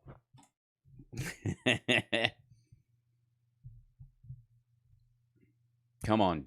And it's great to have you back, too. It's great to have you here. Is he about to give himself a round of applause? He almost gave himself a round of applause. Very talented guy. At least you made a lot of good predictions, and your predictions all turned out. Between you and Larry, that's a tremendous team. Thank you both very much. No. Look at this table, by the way. Look at this, what, are they going to have a dance competition? Okay, we're going to move the dancing girls in after the press gets kicked out. Jean, secretary. Jean Secretary. Hey, Jean Secretary, guy, person, thing. whatever you do. What does he do again? What's his last name? I work with him all the time. We're focused on this. I take his call all hours of the night. It's like he's working 24 hours a day. What's his name? Important thing called labor. Gene, secretary of an important thing called labor. What's more important than labor? What's more important than labor? I'm going to guess that you're going to think capital, since you've never actually labored a day in your life. Your dad was paying you $300K a year when you were 12 so that he could hide money from the IRS. It is so important. And Mr. President, I was pleased to be able to tell you earlier today that as of yesterday, all 50 states in the District of Columbia are now offering the additional $600. By the way, the cameraman, I tipped the cameraman. He's now just putting me where I need to be so I don't have to do it myself. Unemployment insurance that was part of the CARES. So good, so good. Tell him about the CARES Act. Tell him how it was your idea. You have such good genes. Act that you signed last month. This was... Oh, now I'm sitting in front of the table. That's not right. Hold on. The illusion is so important. Well, an additional benefit on top of what the states were already making available in unemployment. And one important part of your program to support workers during this difficult time. As you know, the states have had some challenges with their computer systems. We've been working with them. This is not declaring victory on all aspects of delivering those unemployment benefits, but it is a milestone I wanted to note.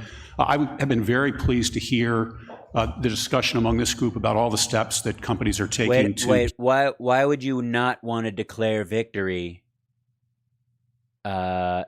before something is actually working? I don't understand. Are you crazy? Their workers safe.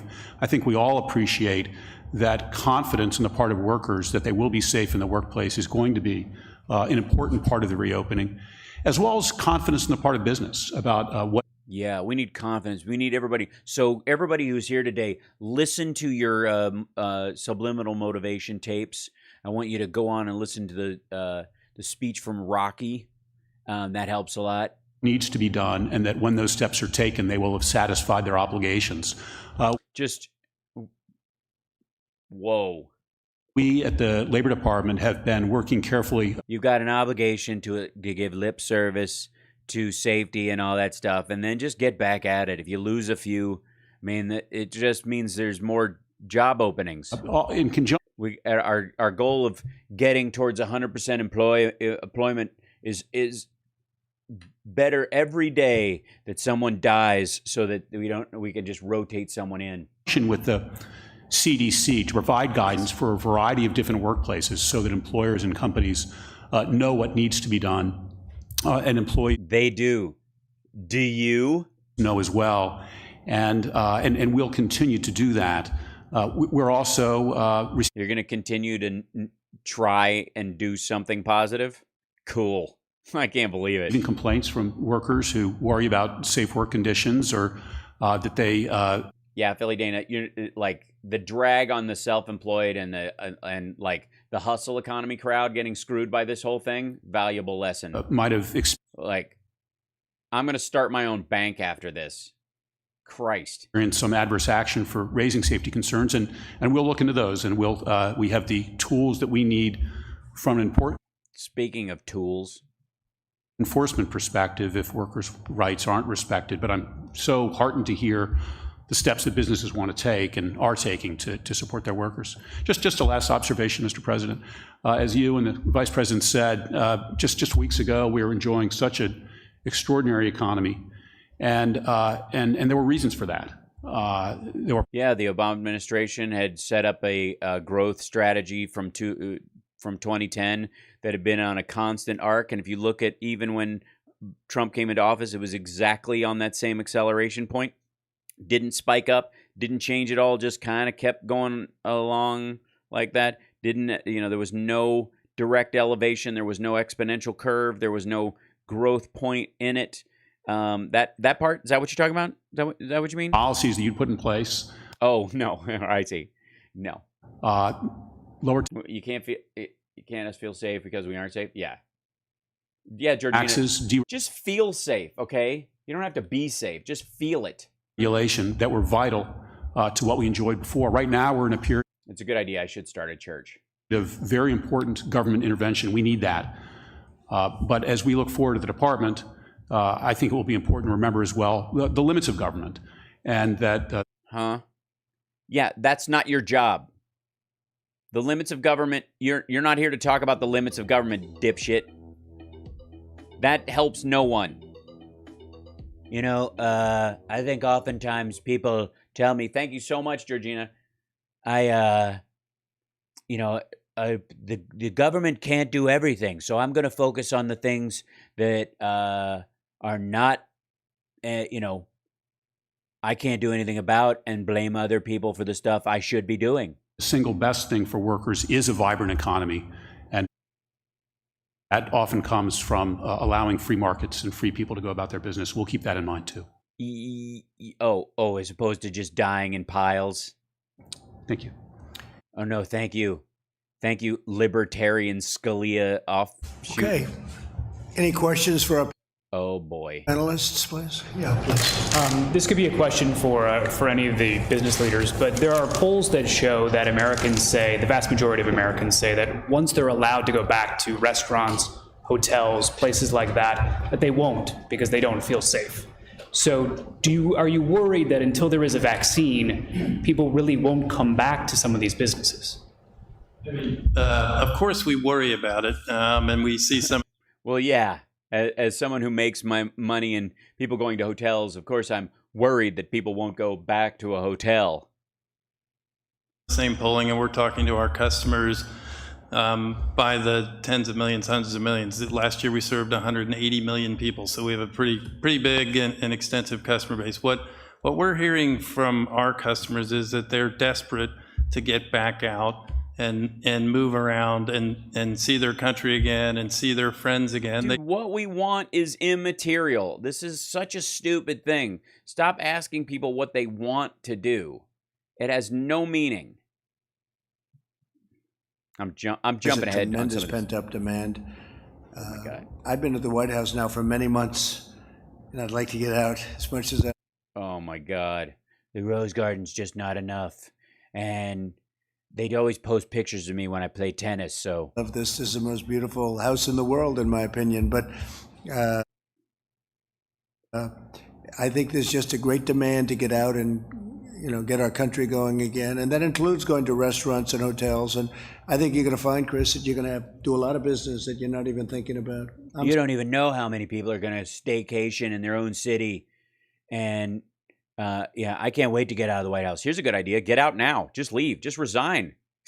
Dude, you could shelter in place at Mar-a-Lago. Fly down there. You're a Florida citizen now, right? Just go stay there. There's a lot of empty rooms, just like usual. Seeing it, I feel it. And I've felt a lot of things over the years, including underage girls and any woman I meet with a Tic Tac in my mouth, and whether she wants me to or not, because when you're a star, they let you get away with it. Gee, I think I can win for president. Win for president. I think I can win for president. All the best words. And frankly, I really feel that next year is going to be a very good year economically. We're going to be back. Yeah, I think so too. I think when Biden's president and everybody feels stable about this, and we look at normal growth and the trade deals aren't scuttled by nonsense tariff fights and pretend friendships that you have with psychopaths all over the world. Business. So we'll have to see. I mean, only time will tell, but there's a lot of good. Only time will tell. Feelings, and a lot of good decisions have been made by a lot of very talented people. Yeah. These folks aren't working with you. They're working against you. So I'm feeling very much that it's going to be very successful. For you, Mr. President, do you want the FDA to issue an emergency use authorization for remdesivir? Well, okay. So remdesivir, or as the president likes to call it, remdesivir.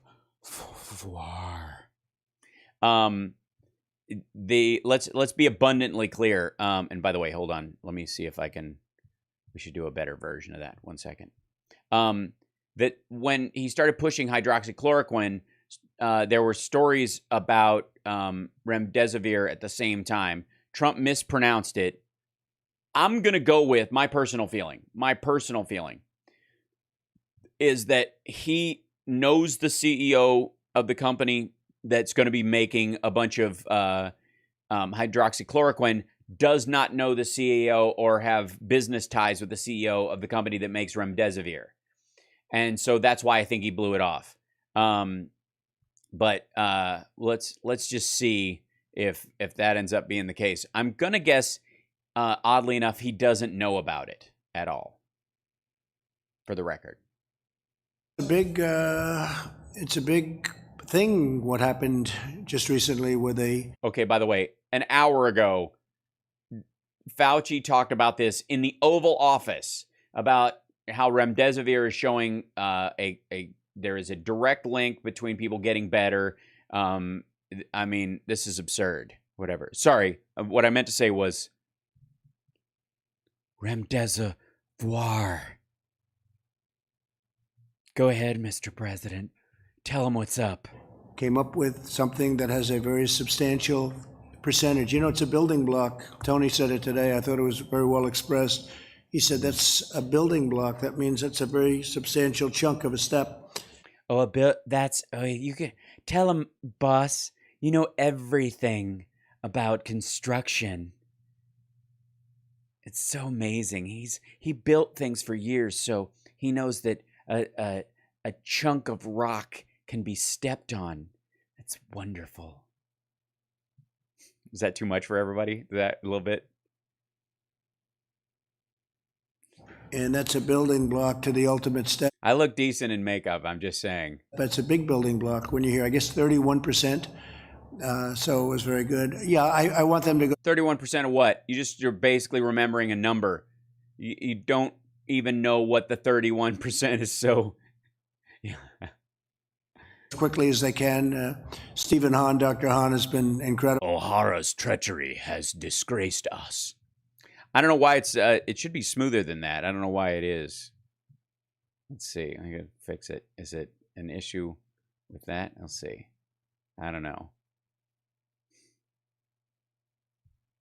I don't know. It was smoother before. I don't know quite what's causing it. So we'll see. All right. Anyway. At the FDA.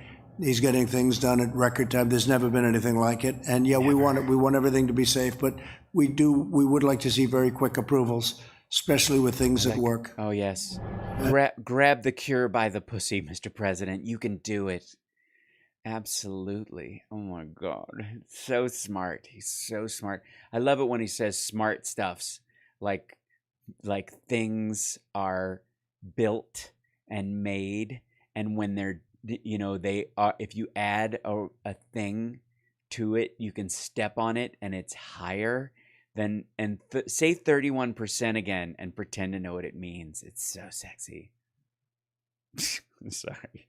Thank you. Mr. President, no, thank you. Mr. Bolton and others suggest that they'd like to see federal guidelines. When a man loves a woman, Guidelines for some of these companies, explicit federal guidelines. Yeah, I'm sorry about that. Once it was reluctantly aroused, it was hard. Some of these companies and factories opening back up. So far, you've given a lot of discretion to companies and states, but is that somewhere where you'd be willing to step in and do more? Well, we will step in if we see something wrong. We have given discretion to the governors. I've become very well acquainted with the governors. You have some very talented governors, frankly. And probably some that are a little bit less talented. That's okay, but it's a very talented. What does that mean? What is it again? People are less talented because what? Because why? A group of people, and they're working with us. We're helping them, whether it's ventilators or swabs that they can't get. We're there. Nobody wants swabs We've taken anymore. in billions and billions of dollars worth of equipment and distributed to the states. And you've heard the calls and. We have no problems. We're doing really well, and we're backing them up. But we're backing them up. We have no problems because the states went and took care of their own needs. You mean Maddow? I look like Rachel Maddow when I have makeup on. I want the governors to call those shots. If we see something that we don't like or that's bad or that's unsafe, we'll stop it immediately. Okay? Might the new normal look like? 2-3 years from now say, yeah, Bronwyn, Fox, there was no women in this, so I figured I had to bring one to the table. Yeah. restaurant workers, hotel workers, might they be required to wear masks, that sort of thing? What would the new normal be? No, I don't see that. I see the new normal being what it was 3 months ago. Okay, cool. So 3 months, we'll just go back to no one doing social distancing, no one wearing masks, nobody. Yeah. I think 3 months ago, we'll just do what we did 3 months ago when we had 15 cases that were going to zero, that suddenly we have 1 million cases and 60,000 deaths. Let's just go back to what we did 3 months ago and start this whole shit over again. Then we'll have 120,000 deaths. we want to go back to where it was. I mean, when I look at a baseball game, I want to see people right next to each other. I don't want to see 4 seats in between every person so that the stadium becomes 25% of its original size. No, I want to see... Dude, people, here's the thing. I want to tell everybody, like, a moment of truth. Faster than you think, all the social distancing stuff and all that we've been doing is going to go out the window, and it's going to cost lives, and then it's going to happen again, and then it's going to open up again, and people are going to do the same thing. And I mean, look at the post-World War, look at post-World War II America. Look at post-Depression America. Look at the 2 years after the Spanish flu. The death toll was far higher, and people were out in giant groups. Yes, remdesivir. Sorry, Mr. President. What I meant to say was remdesivir. Remdesivir by Trump. Remdesivir, and the living is easy. The Waffle House is jumping, and the stock market's high. Oh, your daddy's rich, and your mama's also rich. So hush, little trumpet, don't you cry. I'm gonna give people nightmares. How's it going, big boy? Right. The NFL with a packed house. I don't want to see NFL with 3 seats in between people. No, I want men with their grown daughters sitting on their laps for pictures, taking really cool pictures, or you're going with your hand on your daughter's ass. I want that. We go back to where it was. That's where we're going to be. Look, this thing will pass. And when it passes... This too shall pass. I'm quoting the Bible, but I'm paraphrasing the Bible. It's what I like. That'll be... I look like Lonnie Hall. Who's that? Pornhub will be busy. Yeah. Like, is Pornhub going to be like Hal Sparks in drag? Like, that'll be the big achievement. And we've done a very good job. It's far too many people, needlessly, because it could have been stopped at the point of origin. Yeah, he's still blaming the Chinese. And somehow we weren't helped. I had a sword in D&D named Remdesivir. By whether it's World Health Organization. I have the power! Remdesivir! Or China, whoever. Whoever, you know. We weren't, oh man, John, they come on. Do what should have been done. Very sad, actually, for the whole world. It's a very sad thing. It's a very, very sad event. It's a war against the invisible enemy, and we're now on the other side, and we're... Are we really? I think what I want to see is I want to see where it was, and I think we have a chance of it. I want to ignore this and pretend it never happened. Incredible year next year. Now, not if somebody's going to come in like our opponents and raise taxes all over the place. They want to raise taxes. That will kill something very fast. We have something... Really? Really? You have the most robust economy in the world, lowest unemployment rates ever, high productivity, high profits. You have companies doing massive stock buybacks, but you can't raise taxes a little bit to cover the cost of the deficit you ran up? Is that the game we're playing? That's very special. You know, you're very special when you read. We built the greatest economy in the world, and I want to get that back as soon as possible. I think we can start getting it back very, very quickly. Look at the stock market today. When it has that kind of Kevin and Larry, when it has that kind of Josh, when it has that Look who he's talking to. kind of a bounce today. I had to run an engineering meeting on another channel right now. Ears listening, ears 1 and 2 to a presentation on electromagnetic compatibility testing for level 4 cars. Awesome. I'm curious about the EMP impacts of on level 4 cars.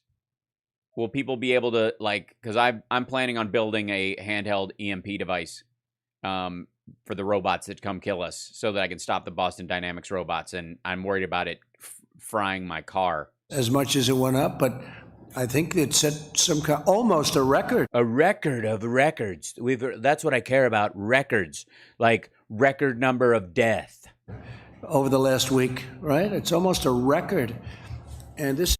He likes setting records because he thinks it makes him special. You did set a record. There are more deaths from this than 9/11 by a factor of 20.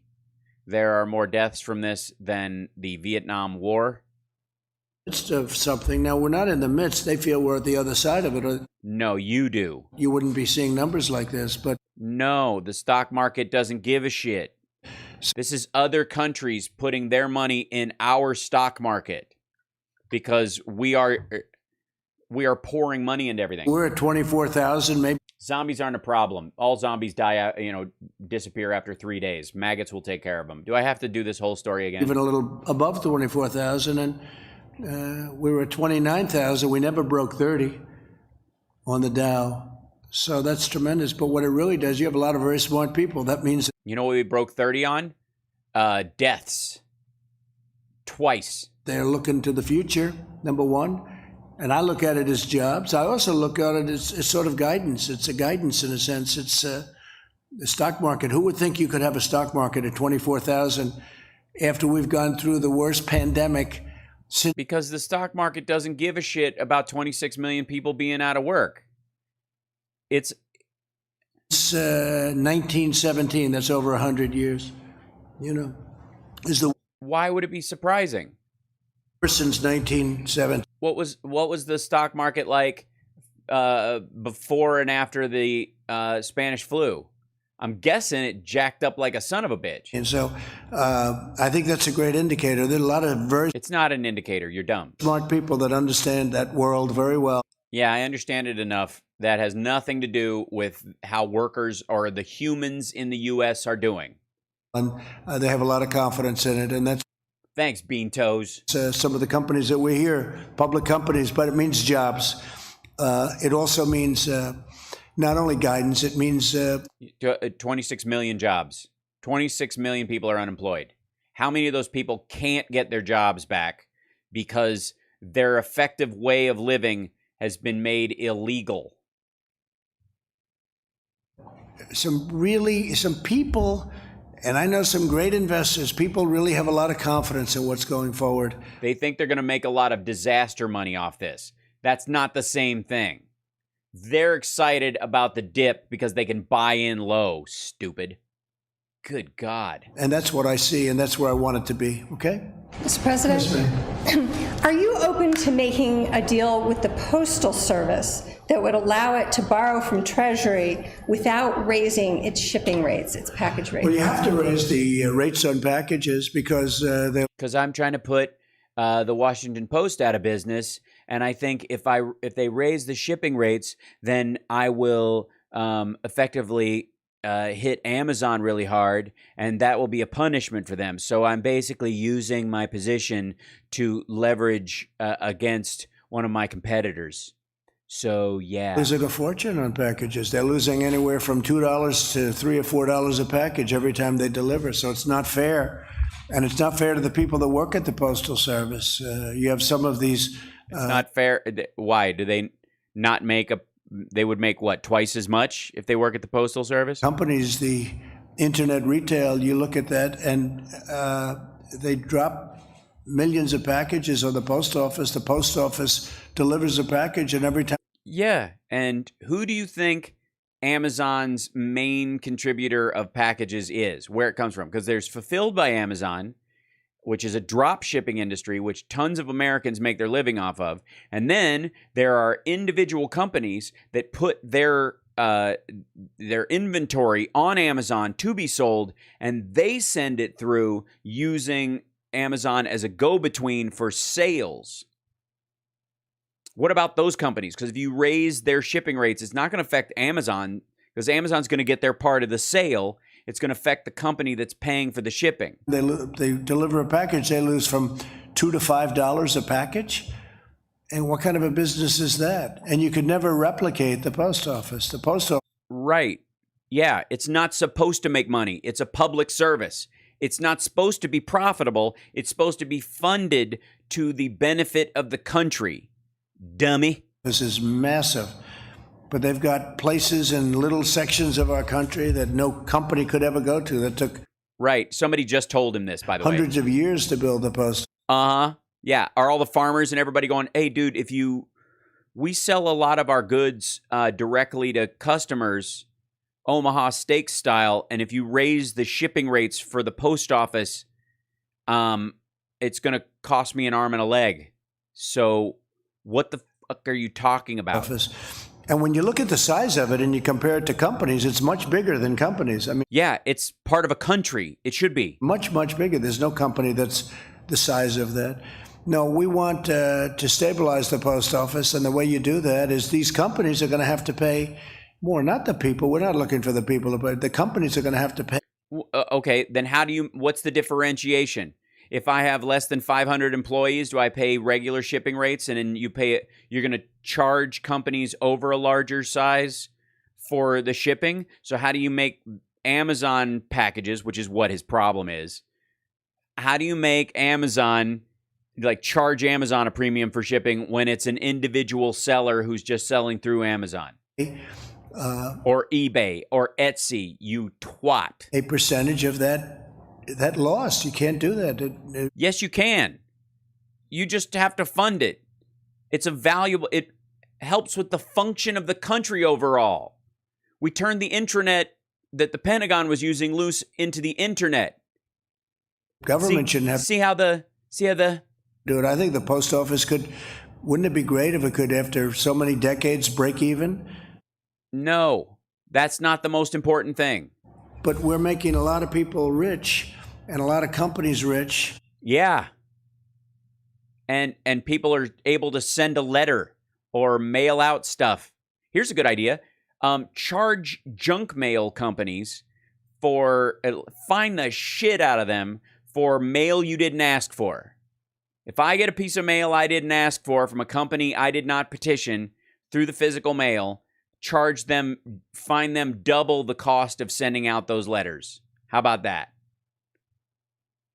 By subsidizing these companies. On top of that, they don't charge direct mail companies 5 times what everybody else does, because I did not, on personal independent libertarian freedom levels, I did not ask for that shit in my mailbox. The same taxes as a retail store. It's very unfair to the retailers. You look at these stores, the retail stores are being just clobbered. No, they were for a while, and then a bunch of them came back. Remember when Best Buy was supposed to die? Everybody's just going to buy it off the internet. But there's a bunch of shit you want to actually go in and get. Kohl's, all these, they've all been doing great after they dipped for a while, because people tried on that for a while, and nobody wanted to go like buy pants off the internet unless they'd already bought 5 pairs of the exact same size from a store they'd been in. And there are so many disadvantages. But no, when we deliver a package at the post office, every package it delivers, they lose a lot of I see. Thanks, Sean. Money. And that's not fair. Those companies should pay for it, Steve. Whoops. Uh-oh. We're getting a Steve Mnuchin moment, kids. Get out of here with the... Hold on.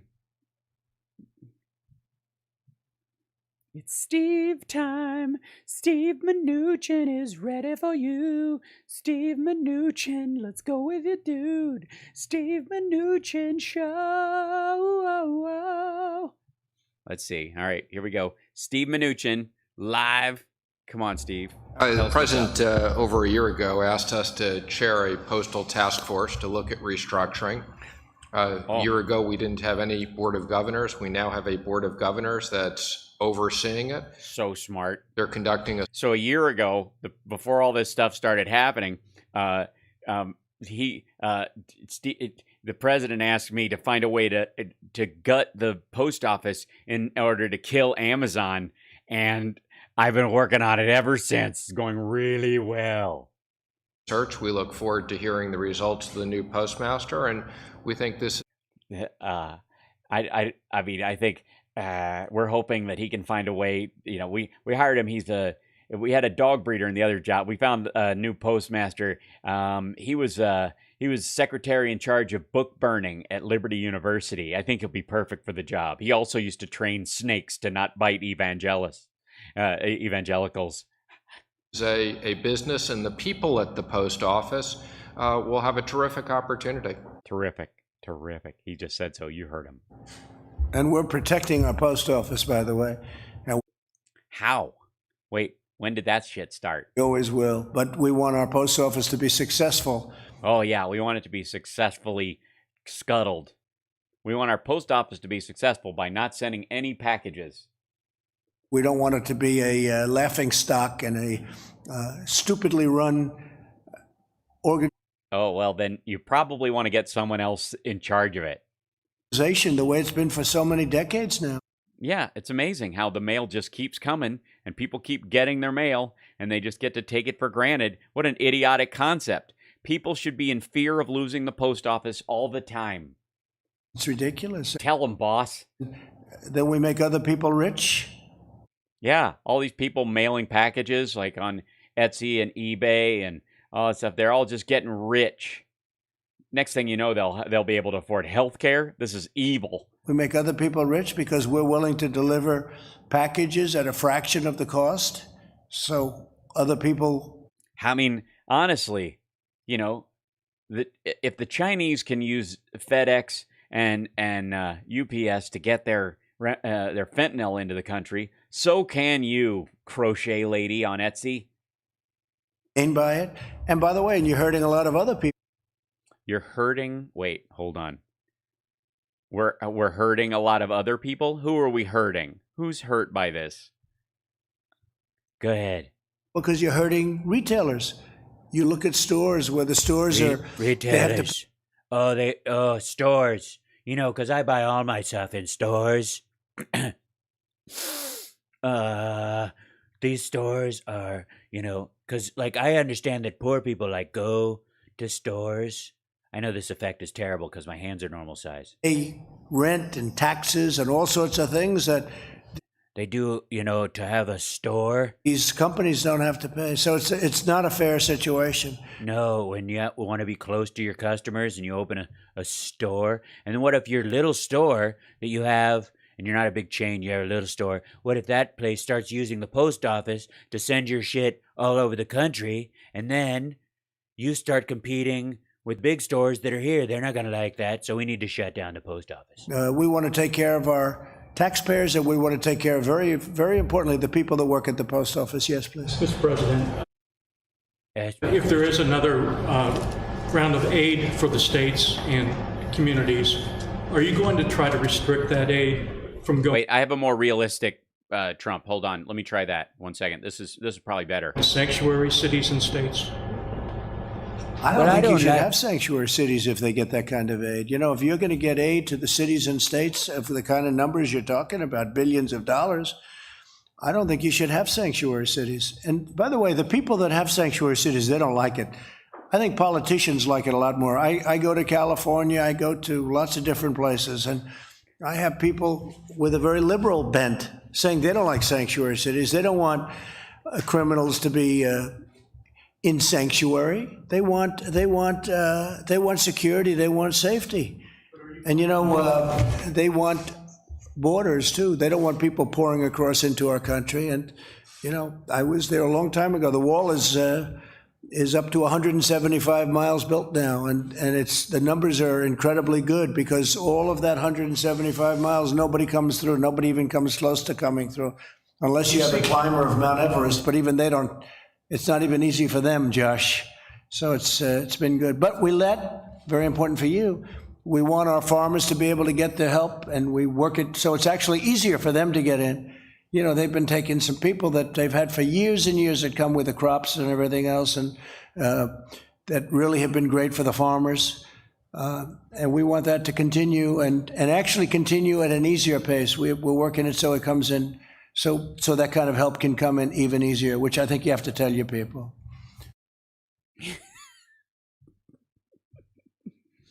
That's the best Trump impersonation I've ever done. Sorry. Could I just follow up and ask explicitly, will you seek to prevent the next round of aid from going to sanctuary states and cities? Well, oh my God. Number Yes, one, I should be at the next Dragon Con. What's Dragon Con? we shouldn't have to pay anything anyway, because all they do is make it very hard for law enforcement. So that's number one. But I think in the bigger picture, We shouldn't have to pay anything anyway. Oh, sorry. This is a better. I got a better Trump. Here you go. How about this one? This will be better. See if this works. I don't see helping cities and states if they're going to be sanctuary, because all sanctuary means to me is it's protecting a lot of criminals and others, many people, but there are criminals. And, you know, you write about it all the time. I see stories every day where somebody's being totally protected. ICE can't get to them. Law enforcement can't get to them. You look at law enforcement hates sanctuary cities. We want a safe country. We don't want people that are criminals and criminals from other countries in many cases protected, and you can't get to them. And then we're supposed to make massive payments to those states to bail out what they've done wrong over a 25-year period. So we'll see. That'll be a subject that will be discussed, certainly, sanctuary. By the way, the short answer is no, I want to do that, but it would be really sweet, but I can't because they won't let me, but okay. So, but we'll get back to you. Cities, I think maybe it was brought up yesterday, and I made the statement, and people were surprised to hear it, but they shouldn't be surprised. Nobody's surprised to hear that from you. Thank you. Mr. President, when would you like the country to fully be reopened to the way it was before, as you mentioned? Well, we talked about it, and very strongly Josh mentioned safety, have to have safety. But at the same time, people want this country open. Wait, Mr. Trump, do we really need safety? Come on, come back to me, Mr. Trump. Golf with me again. You know you miss me. You know you're missing me. I miss you too. Golf with me. Come on. Don't think about safety. Don't think about citizens. They said 100 to 250,000. Any number below that, you can say it's not your problem. Just let it go. Just come back to the golf. Come back to me. I miss you. You want it open. I want it open. And there Wait, what are we talking about holes? Okay. is a danger to too much being confined to a house or... That's right. You need exercise. You need to get out and get some exercise, like riding around in a golf cart and eating chocolate cake. An apartment or wherever you live. You know, people think eating 2 scoops of ice cream isn't work. It's work, okay? Because you have to do it so fast that the other part doesn't melt. And sometimes you get a headache. We got to start moving along. And with all of the testing we're doing, with all of the things we're doing, you can do this now. And test me. And governors are actually, a lot of pressure is being put on governors right now by the people in their states. They want to get it open, and that's what you want. That's what we all want. And with all of the procedures and safety, we've learned a lot about this hidden enemy. We've learned a lot. Is it hidden now or is it invisible? Can we make up our mind, please? Is this the hidden scourge or the invisible scourge or the hidden eminence? Your eminence? How are you? And there'll be pockets of fire, and we'll put them out. We'll put them out very, very quickly. But, you know, during the pockets of fire, you mean dead people? Period of time, I think we've really learned a tremendous amount about how to handle. Have you? Tell us what you've learned. Nothing easy, but we want safety. So what'd you learn? We want safety, and we want economic, where people can go and make we want economic great living and go back to living the way. I mean, you had people. We had wonderful people in yesterday where the business was going to be lost, other than what we did, Steve, with the great programs that we set up. Oh, we? Oh, we? You mean we as in the entire government, since it was a 96-0 vote in the Senate? You mean like the House Democrats adding stuff so that businesses like the small businesses you were talking to yesterday actually got a shot? You mean like that? Their businesses were gone. One man, he was a chef with 5 children, and his mother lived with him and his wife, and he lost his job for the first time in his life. Some of you were there, and you had others that were equally so. It's pretty amazing. I thought it was pretty amazing display of what we've done to help a lot of people.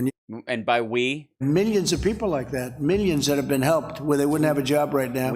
And where the small business would have closed. Now, these are big businesses, but the small businesses would have closed. And I think it's great when WIN, which is a terrific group of people, but when Matt says that, we're supporting all of the people, I know what that is. That's a big, you practically a full staff and you have no income. Yeah, it's funny that none of your properties did that, and you have far fewer employees. But then, of course, Win is an actual billionaire. He's actually a billionaire. He actually has billions of dollars. By the way, can we reflect on that for just 1 second? Win properties in Vegas are holding on to 12,000 of their employees and continuing to pay them. And Mar-a-Lago and his golf course in Jersey and all those places, they've started redundancies all over the place. They've started laying off people. They're not going to pay for them. Like Don Jr. was on TV going, well, you're not making any money, so how can you keep people on? Meanwhile, tell us how good Win is doing. Do that. Big thing. That's a great thing. I hope you're rewarded for that. Thank you. Thank you very much. No, it's a tremendous. So if you don't do that, should you be punished for it? So all the Trump properties should be punished. He's going on record. So all the Trump properties should be punished for not doing that. Cool. I'm cool with that. Well, yeah, its target date is as soon as possible. Some states are already ASAP, It's military talk. open. I mean, they're opening up rapidly. We have a number of them opening up on Monday. We have a number of them opening up sooner than that, as you know, or at least partially opening. Some of them even even with a very strong bent toward opening, they're opening up where they'll open a certain amount here, restaurants at 25%, then going to 50%, and ultimately we want to be back to where we're 100%. We don't want. I had one restaurant owner come up to me and said, "Sir, I'm going to be opening up, but if I distance too much, I have 50% of the restaurant I had." I said, "And you'll also have a worse atmosphere." We want to. Yeah, like you think it's that bad? I was trying to inspire him by telling him, "You're screwed no matter what you do, buddy." Back where we can have. We want it to be the way it was, because the way it was is the right way. We can't have somebody with a half a restaurant. You understand? He had 175 seats. Now he's got half. That's not going to pay the rent. Or the rent. Whatever. Like you give a shit. Thing with an owner. I was on the phone with the commissioners and some of the owners of sports, of big time sports, and he was talking almost of big time sports. Is that a company? Do we know? He was going to have 2 or 3 seats in between everybody that was there, and I said, you're not going to have to do that for that long. You're going to be back. He said, really? Oh, really? He was like, I don't want people to get used to this, because this virus is going to be gone. And when it's gone, you want to get back to normal. Really? What were you telling him? What were you telling the dude? You're not going to have a stadium that's 30% the size of what it was 3 months ago. If I watch Alabama play LSU, I don't want to see 20,000 people instead of 120,000 people. We want it to be the way it was. Now, we've got to wait till... Mr. President, let me ask you a question. As the CEO of Big Time Sports, are we going to go back to a time when people had any kind of get-togethers? Are we talking about like 1912, 1800s kind of football, or are we talking about, come on, tell me something. Are we going to get together in giant stadiums or what? It's gone. and it will be gone. And we well, I feel so much better. All right. a lot to get rid of it. But we want to open our country. The people want this country open. So this 100. Yes, excuse me, but excuse me 1 second. But yes, I have a question about soccer. What you call soccer, what we call football all over the world. Are you talking about we're not going to have football anymore, or does the ball look too much like a disease molecule? Is that going to scare off my patrons? Please answer the second question first. Same scenario you're laying out, going back to the way it was. Yeah. Is that before the vaccine or after the vaccine? What vaccine? No, you heard for a while about vaccines. First it was ventilators, then it was tests. Now everybody's all vaccine.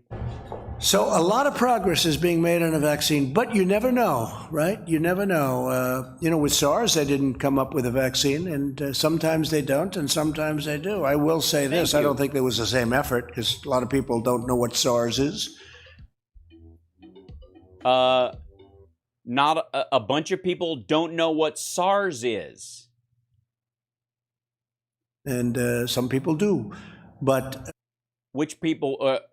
Are the people who said we should just rat it out and that they're not big on testing, are those the governors that don't know what SARS is? But they do come up with vaccines. I mean, you look at what's... Joe Dirt. I don't know that I have a Joe Dirt happened as an example with Ebola, with AIDS, with others that have been so incredibly successfully, if not eradicated, certainly it's been incredible what some, with what these people that I'm dealing with right now, like Gilead today with, It's amazing when they worked with the Obama administration, how they managed, you don't even hear about SARS anymore, even though it attacked the country. They didn't have to shut the country down over SARS. They came up with as an example. Oh, I see. I'd have to work on the Joe Dirt voice. I'm not far ahead of schedule. So we're looking for vaccines. We're looking for therapeutics also. Are we? I think therapeutics right now, I'd rather, if you gave me both, I'd rather have the therapy, because that, makes people better right now. No, it doesn't. The vaccine is so people don't get it. The therapeutics are people who are currently dying. It just keeps the death number down. That's why he likes the therapeutics. Whether it's helping them along. I need to get a Slipknot mask. That's a good idea. I think I've got something in here. Hold on. Let's see. Do I have a Slipknot mask? I'm fairly close. I mean, I have a, not quite juggalo, but I can do it. It just scares people. This will be fairly close, I think.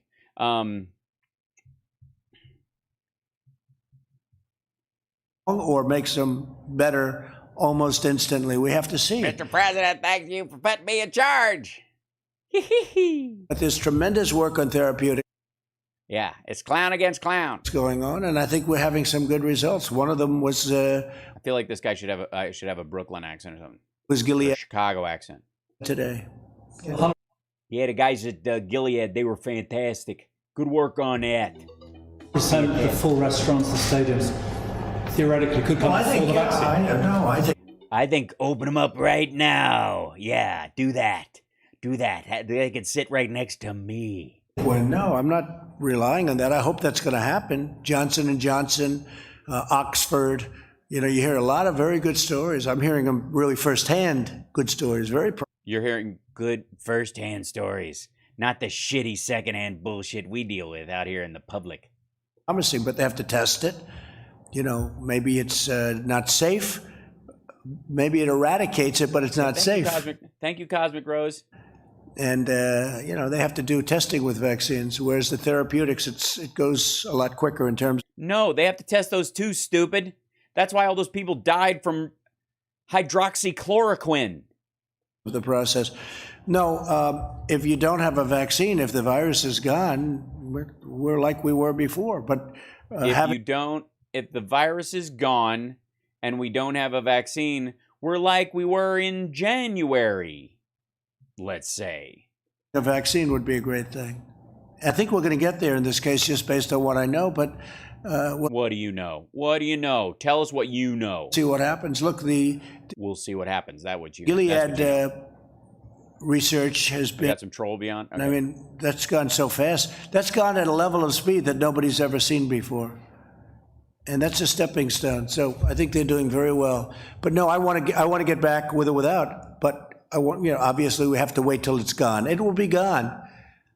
And thank you, Benny Loco. And we want to be back to where we were. Yes. Without a vaccine, sir, why do you think the virus will just be gone? It's going to go.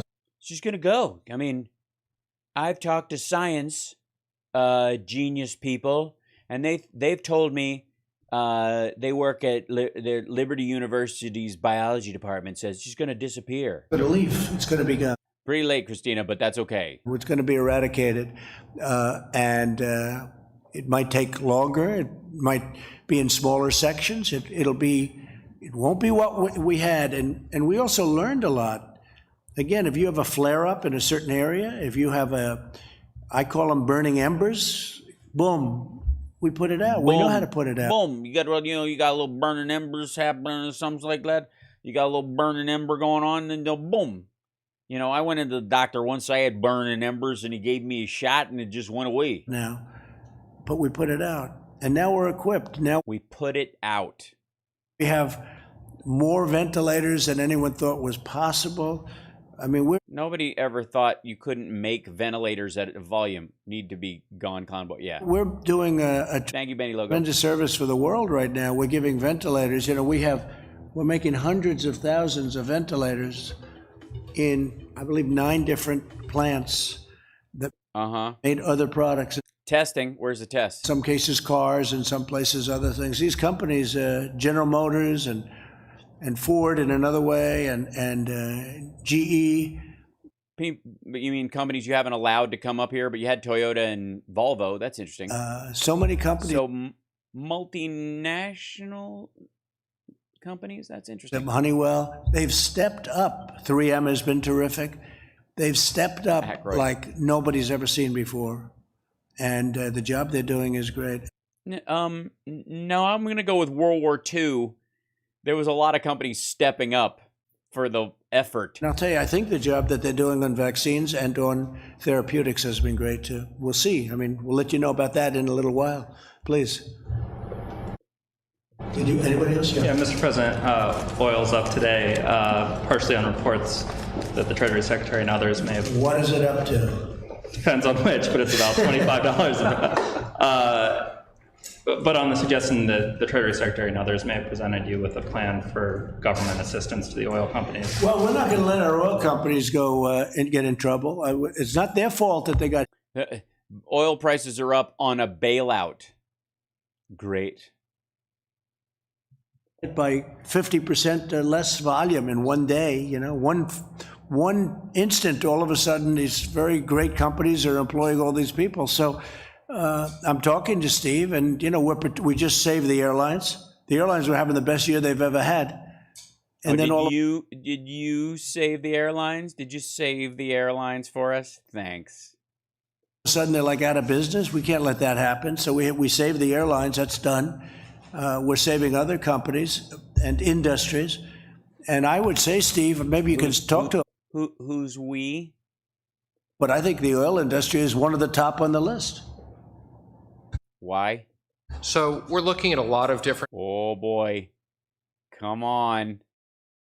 Wait.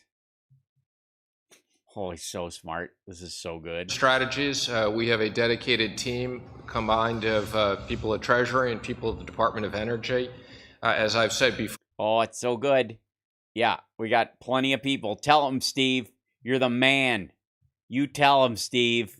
Oh, he's so smart. It's like crazy smart. This is not going to be a bailout of shareholders, but this is going to be supporting the national security issue. I would just comment the Secretary of Energy has done an extraordinary job.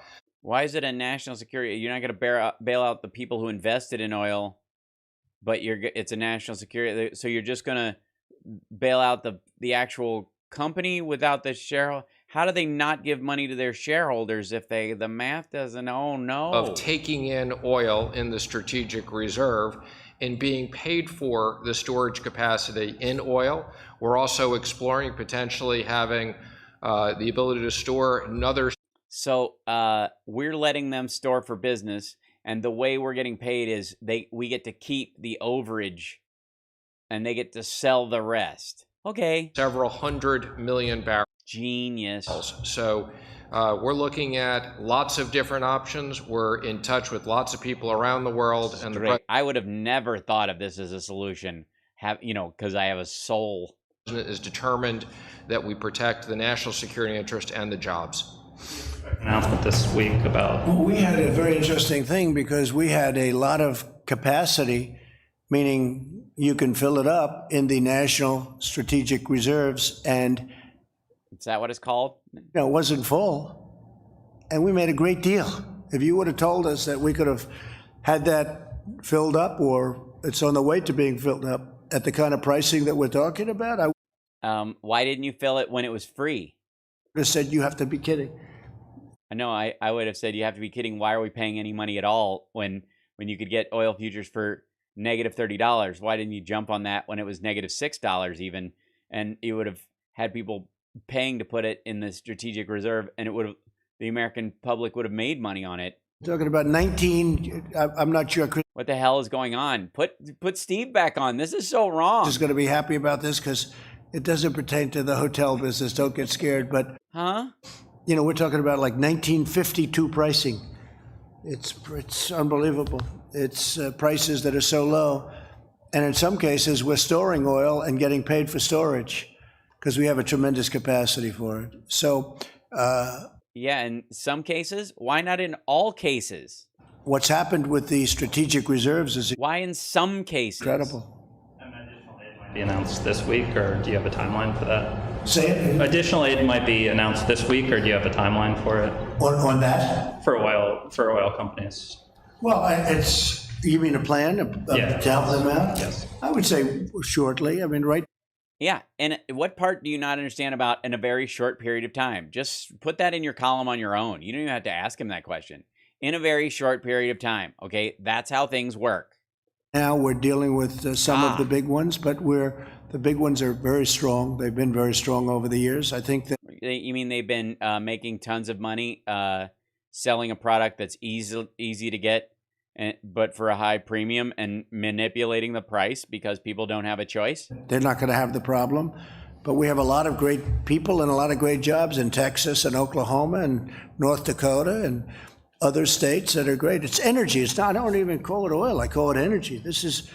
Well, yeah, except energy includes oil, but is not limited to oil. This is the backbone of the world, really. No, it's not. You can talk all of. First of all, I think the phrase you're looking for is lifeblood. Black blood of the earth. You mean oil? I mean black blood of the earth. Green. I'm all for green. But the green can't power these massive factories that are being built in this country. No, but nuclear could. I'm just saying thorium reactors, micronuclear. France is doing great stuff with nuclear. You could put that back on the table. I'm just saying. It just can't. The windmills aren't going to be able to do it, and solar's not going to be able to do it. I love solar, but it's not going to be able to do it. And, we're getting it for the right price, but we're not going to we're energy independent. We're not going to let our energy industry down. We're not going to let them, and it's not. What are you talking about? We're making, all right. Our fault. It's not their fault. But we're not going to let anything happen to them, so we're working. It's your fault if we didn't buy oil at a negative price. And that's very hard. I think protecting energy. It's not our fault that windmills cause cancer. And if we pointed all these solar panels at people, maybe it would cure coronavirus. Maybe they shouldn't be out there gathering energy. Maybe we should have them in hospitals blasting people. And energy independence, to me, that's a very big part of what happened. Energy has really helped me turn this country into the economic power that it's been. Yeah, we've been a net exporter of oil since Obama. And we're not going to let that go. And sure. Yes, it's nuclear. It's going to have a couple of bad years. We have a tremendous oversupply. The reason we have the oversupply, though, number one, it was a very efficient. I hear nuclear is like Lysol Plus. Business. And but the reason we have it is because the demand got cut in half one day by this plague. One day, all of a sudden, take a look at the roads. It goes from Look, just because I put all my eggs in one basket and that basket got smashed, It's not up to me as the president to look ahead and prepare for if it doesn't work. Highways, everybody traveling, going all over, to no cars on the road. I mean, that was 25-30% right there. But then there's other things, factories that aren't working right now because of this. We did a great thing last night, using the powers that we have to make sure that the processors and all of the delivery of our food chain, that it was protected and safe. And you mean the executive order you signed that indemnified factories against the employees who die from COVID, who you have forced to go back to work? You mean that? Those people, we were on the phone with all of them this morning, pretty much all of them, as you probably know. They were cheering, literally cheering over the phone. We did some good moves, not money moves so much as common sense moves, because they were being hurt by stupidity, and we're not. We have them really back online, so I think that we put out. That's called burning embers too. We put out a fire, so there'll be plenty of meat and pork and everything that you want. Yeah. And Mr. President. Yeah.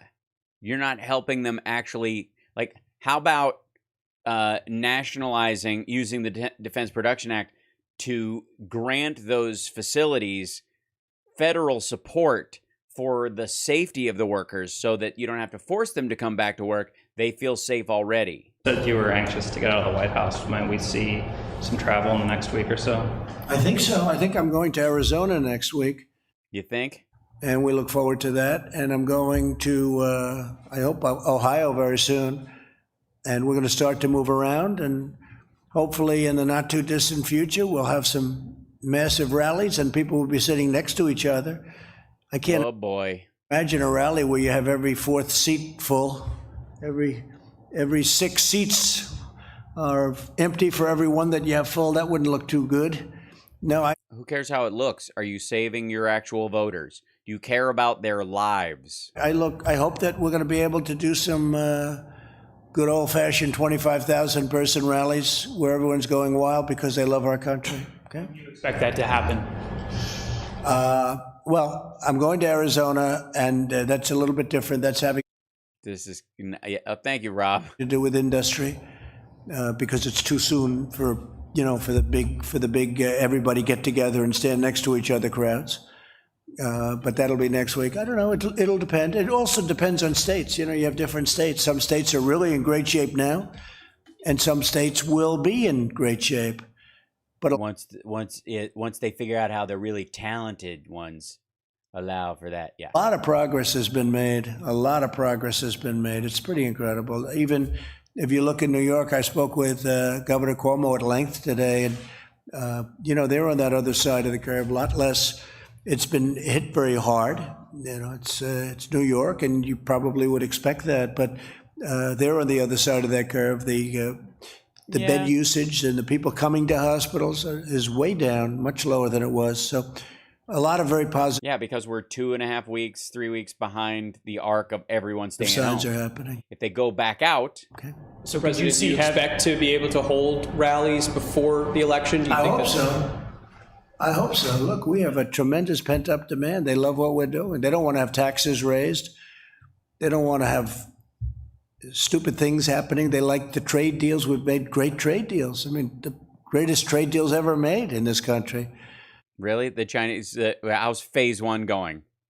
And how's China buying $50 billion worth of stuff, and we've had to pay the farmers $68 billion during that period of time?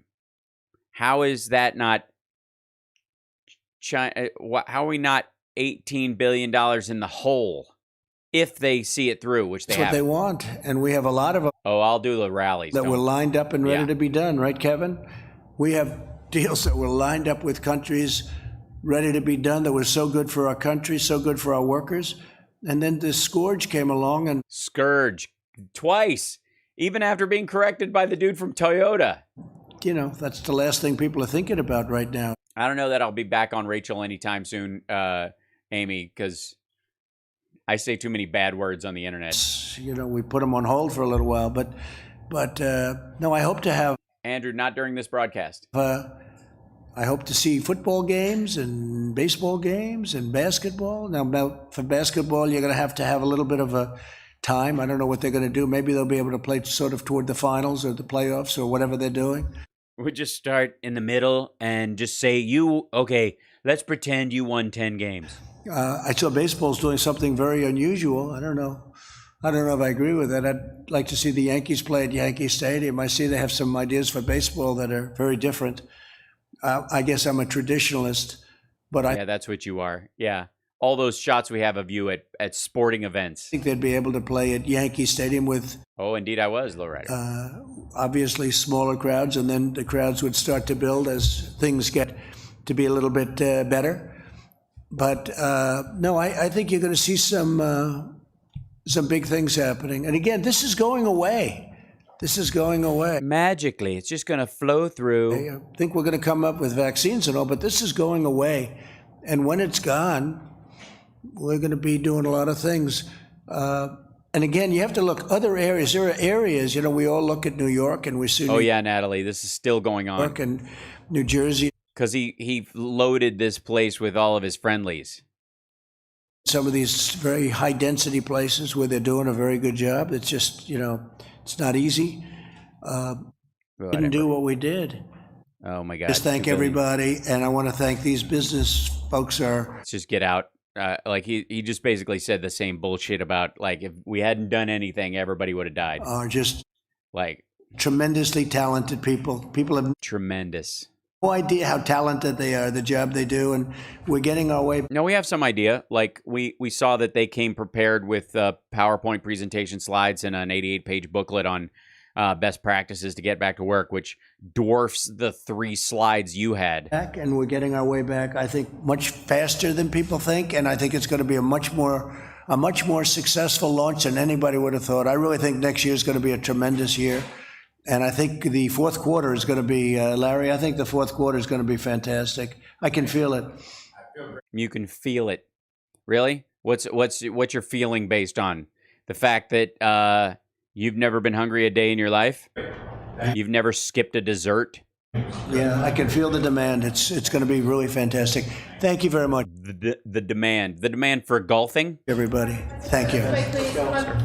Actually, they're going to run, listen to them. This is my favorite part where they run the press out.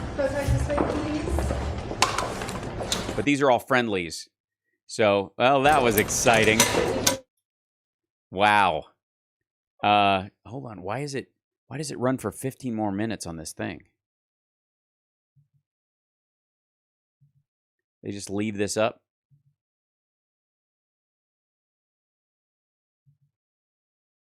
Yep, they just leave this slide up for 15 minutes. Somebody forgot to turn off the stream. Luckily, they killed the mics.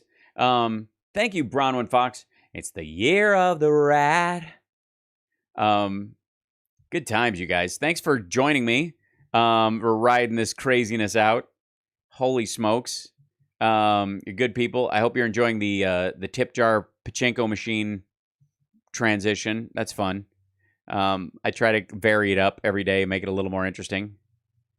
Yeah, in some ways it is Groundhog Days. Who was Lad Rats?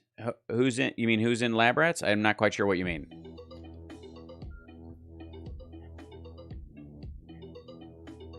Thank you, Bronwyn Fox, again.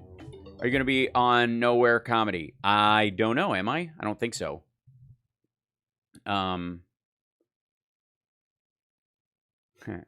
Who was Lad Rats? Who was Lab Rats? Lab Rats is a TV show on Disney I'm on. Go on Disney Plus and watch all of it. It's super fun, and I don't use big boy language. And then, yeah, there you go. Oh, how? It was fantastic. Thank you. Yes. It's fine. That's all right. Yes. How was Lab Rats? It was a joy. It is. Let me be abundantly clear, folks. Being funny every day is a gift that no one can match in many ways as a person. So there. It was lovely. I don't think he's a troll, Steve. Yeah. But yeah. It's on Disney Plus. Watch all of it. You can tell I'm having a good time. Should I wear one, Noel? You think? I think that went over pretty big, I gotta say. People were very excited about my I'm curious. I need to see from you guys. Let's see. In this one, I need you guys to tell me. Let me see if I'll start this up. There we go.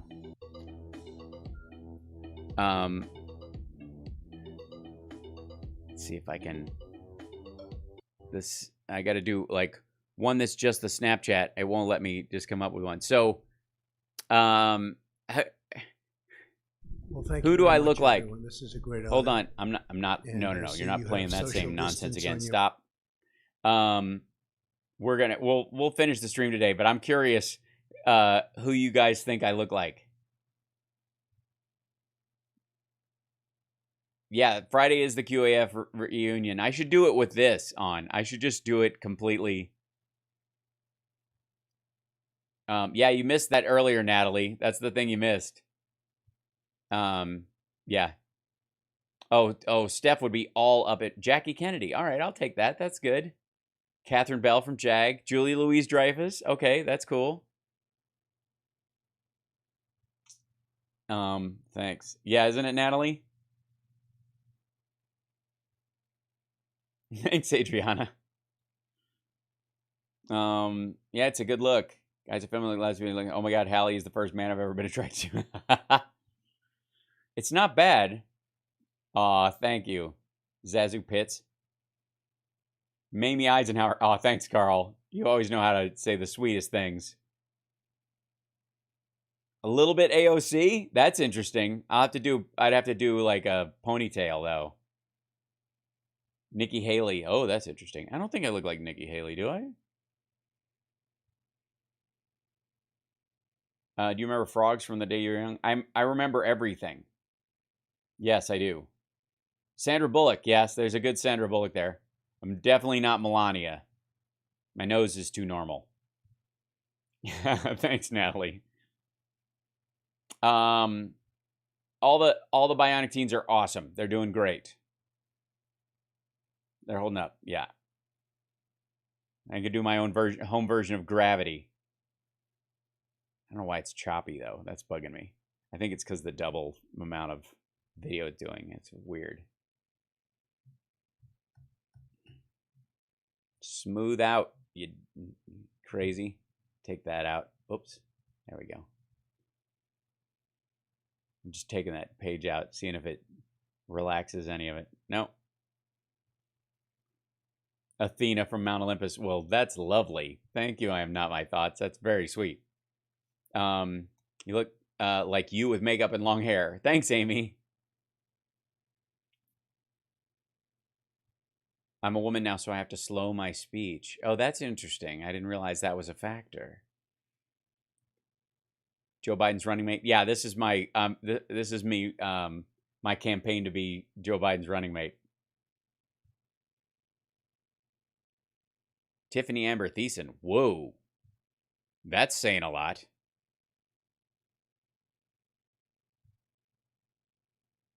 This is super weird. Aroused? Did I hear aroused? It's you know. Should I try out for RuPaul's Drag Race next time? Should I do that? My 1985 prom date. That's funny, Richard, because I also feel like I look like my 1985 prom date. I think Janine Garofalo is attractive. I do too. Yeah. Wonder Woman. I look like the Gretchen Whitmer. Okay. Why am I not surprised you look cute as a girl? Oh, thanks. Yes, Miss Congeniality. This is dangerous. It might be. My prom date in 1869. Gal Gadot, right? Oh my God, Tulsi Gabbard, you had to go there. It's a little bit of the gray in the side over here or something. Or is it over there? Yeah. They give you a little bit of a gray streak. Think your guns are too big for... yeah, very possibly. Hi. That's weird. Partner's okay with me watching you because you're a man. Uh-oh, I may be able to watch you. Right, yeah. Oops.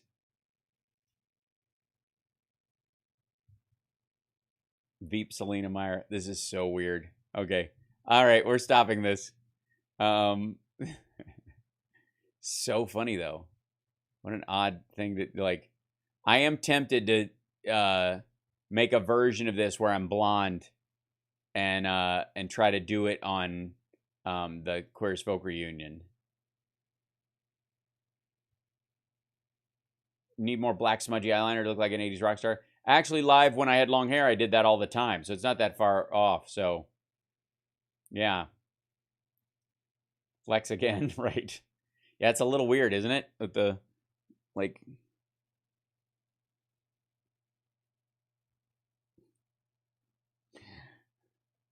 Super weird.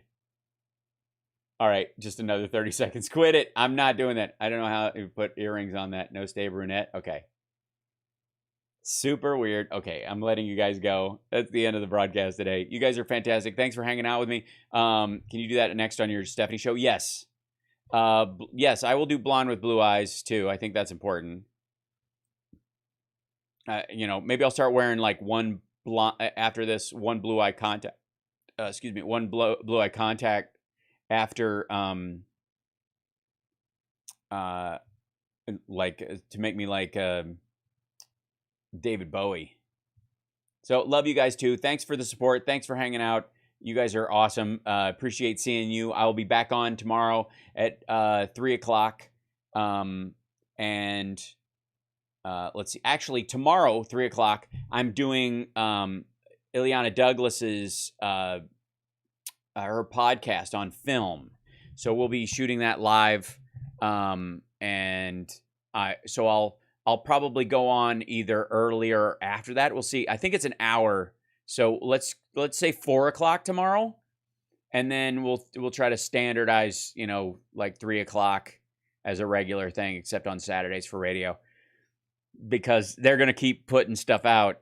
Yeah, I'll be gaming later on tonight as well. But you guys are wonderful. I will pass that along, Amy. Thanks so much. And yeah, I've been working on my setup, so hopefully it'll get better. By the way, this is me with blue eyes. What do you think? Weird? Weird enough for you?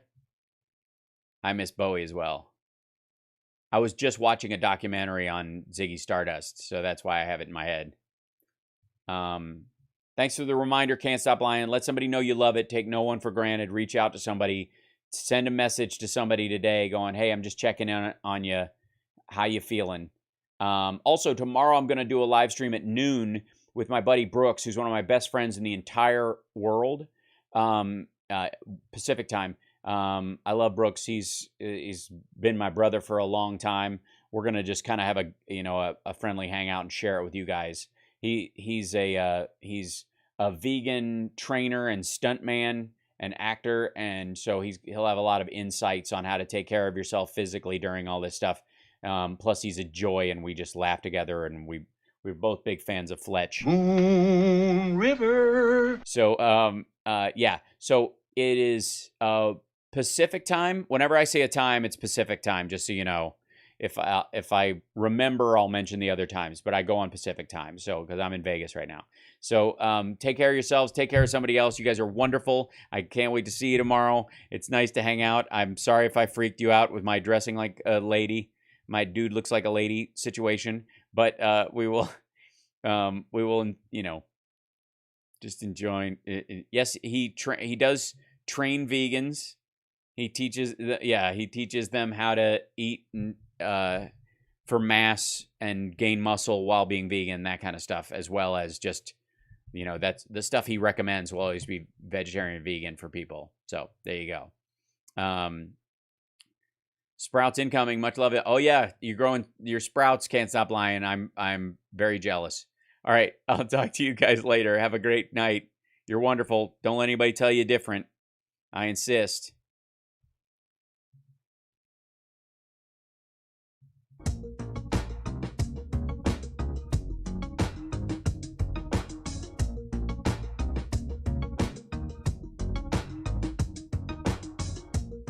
Once it was reluctantly aroused. It was hard to get it aroused, and it is hard to get it aroused, but we got it aroused. Shut up and never say anything again as long as you live.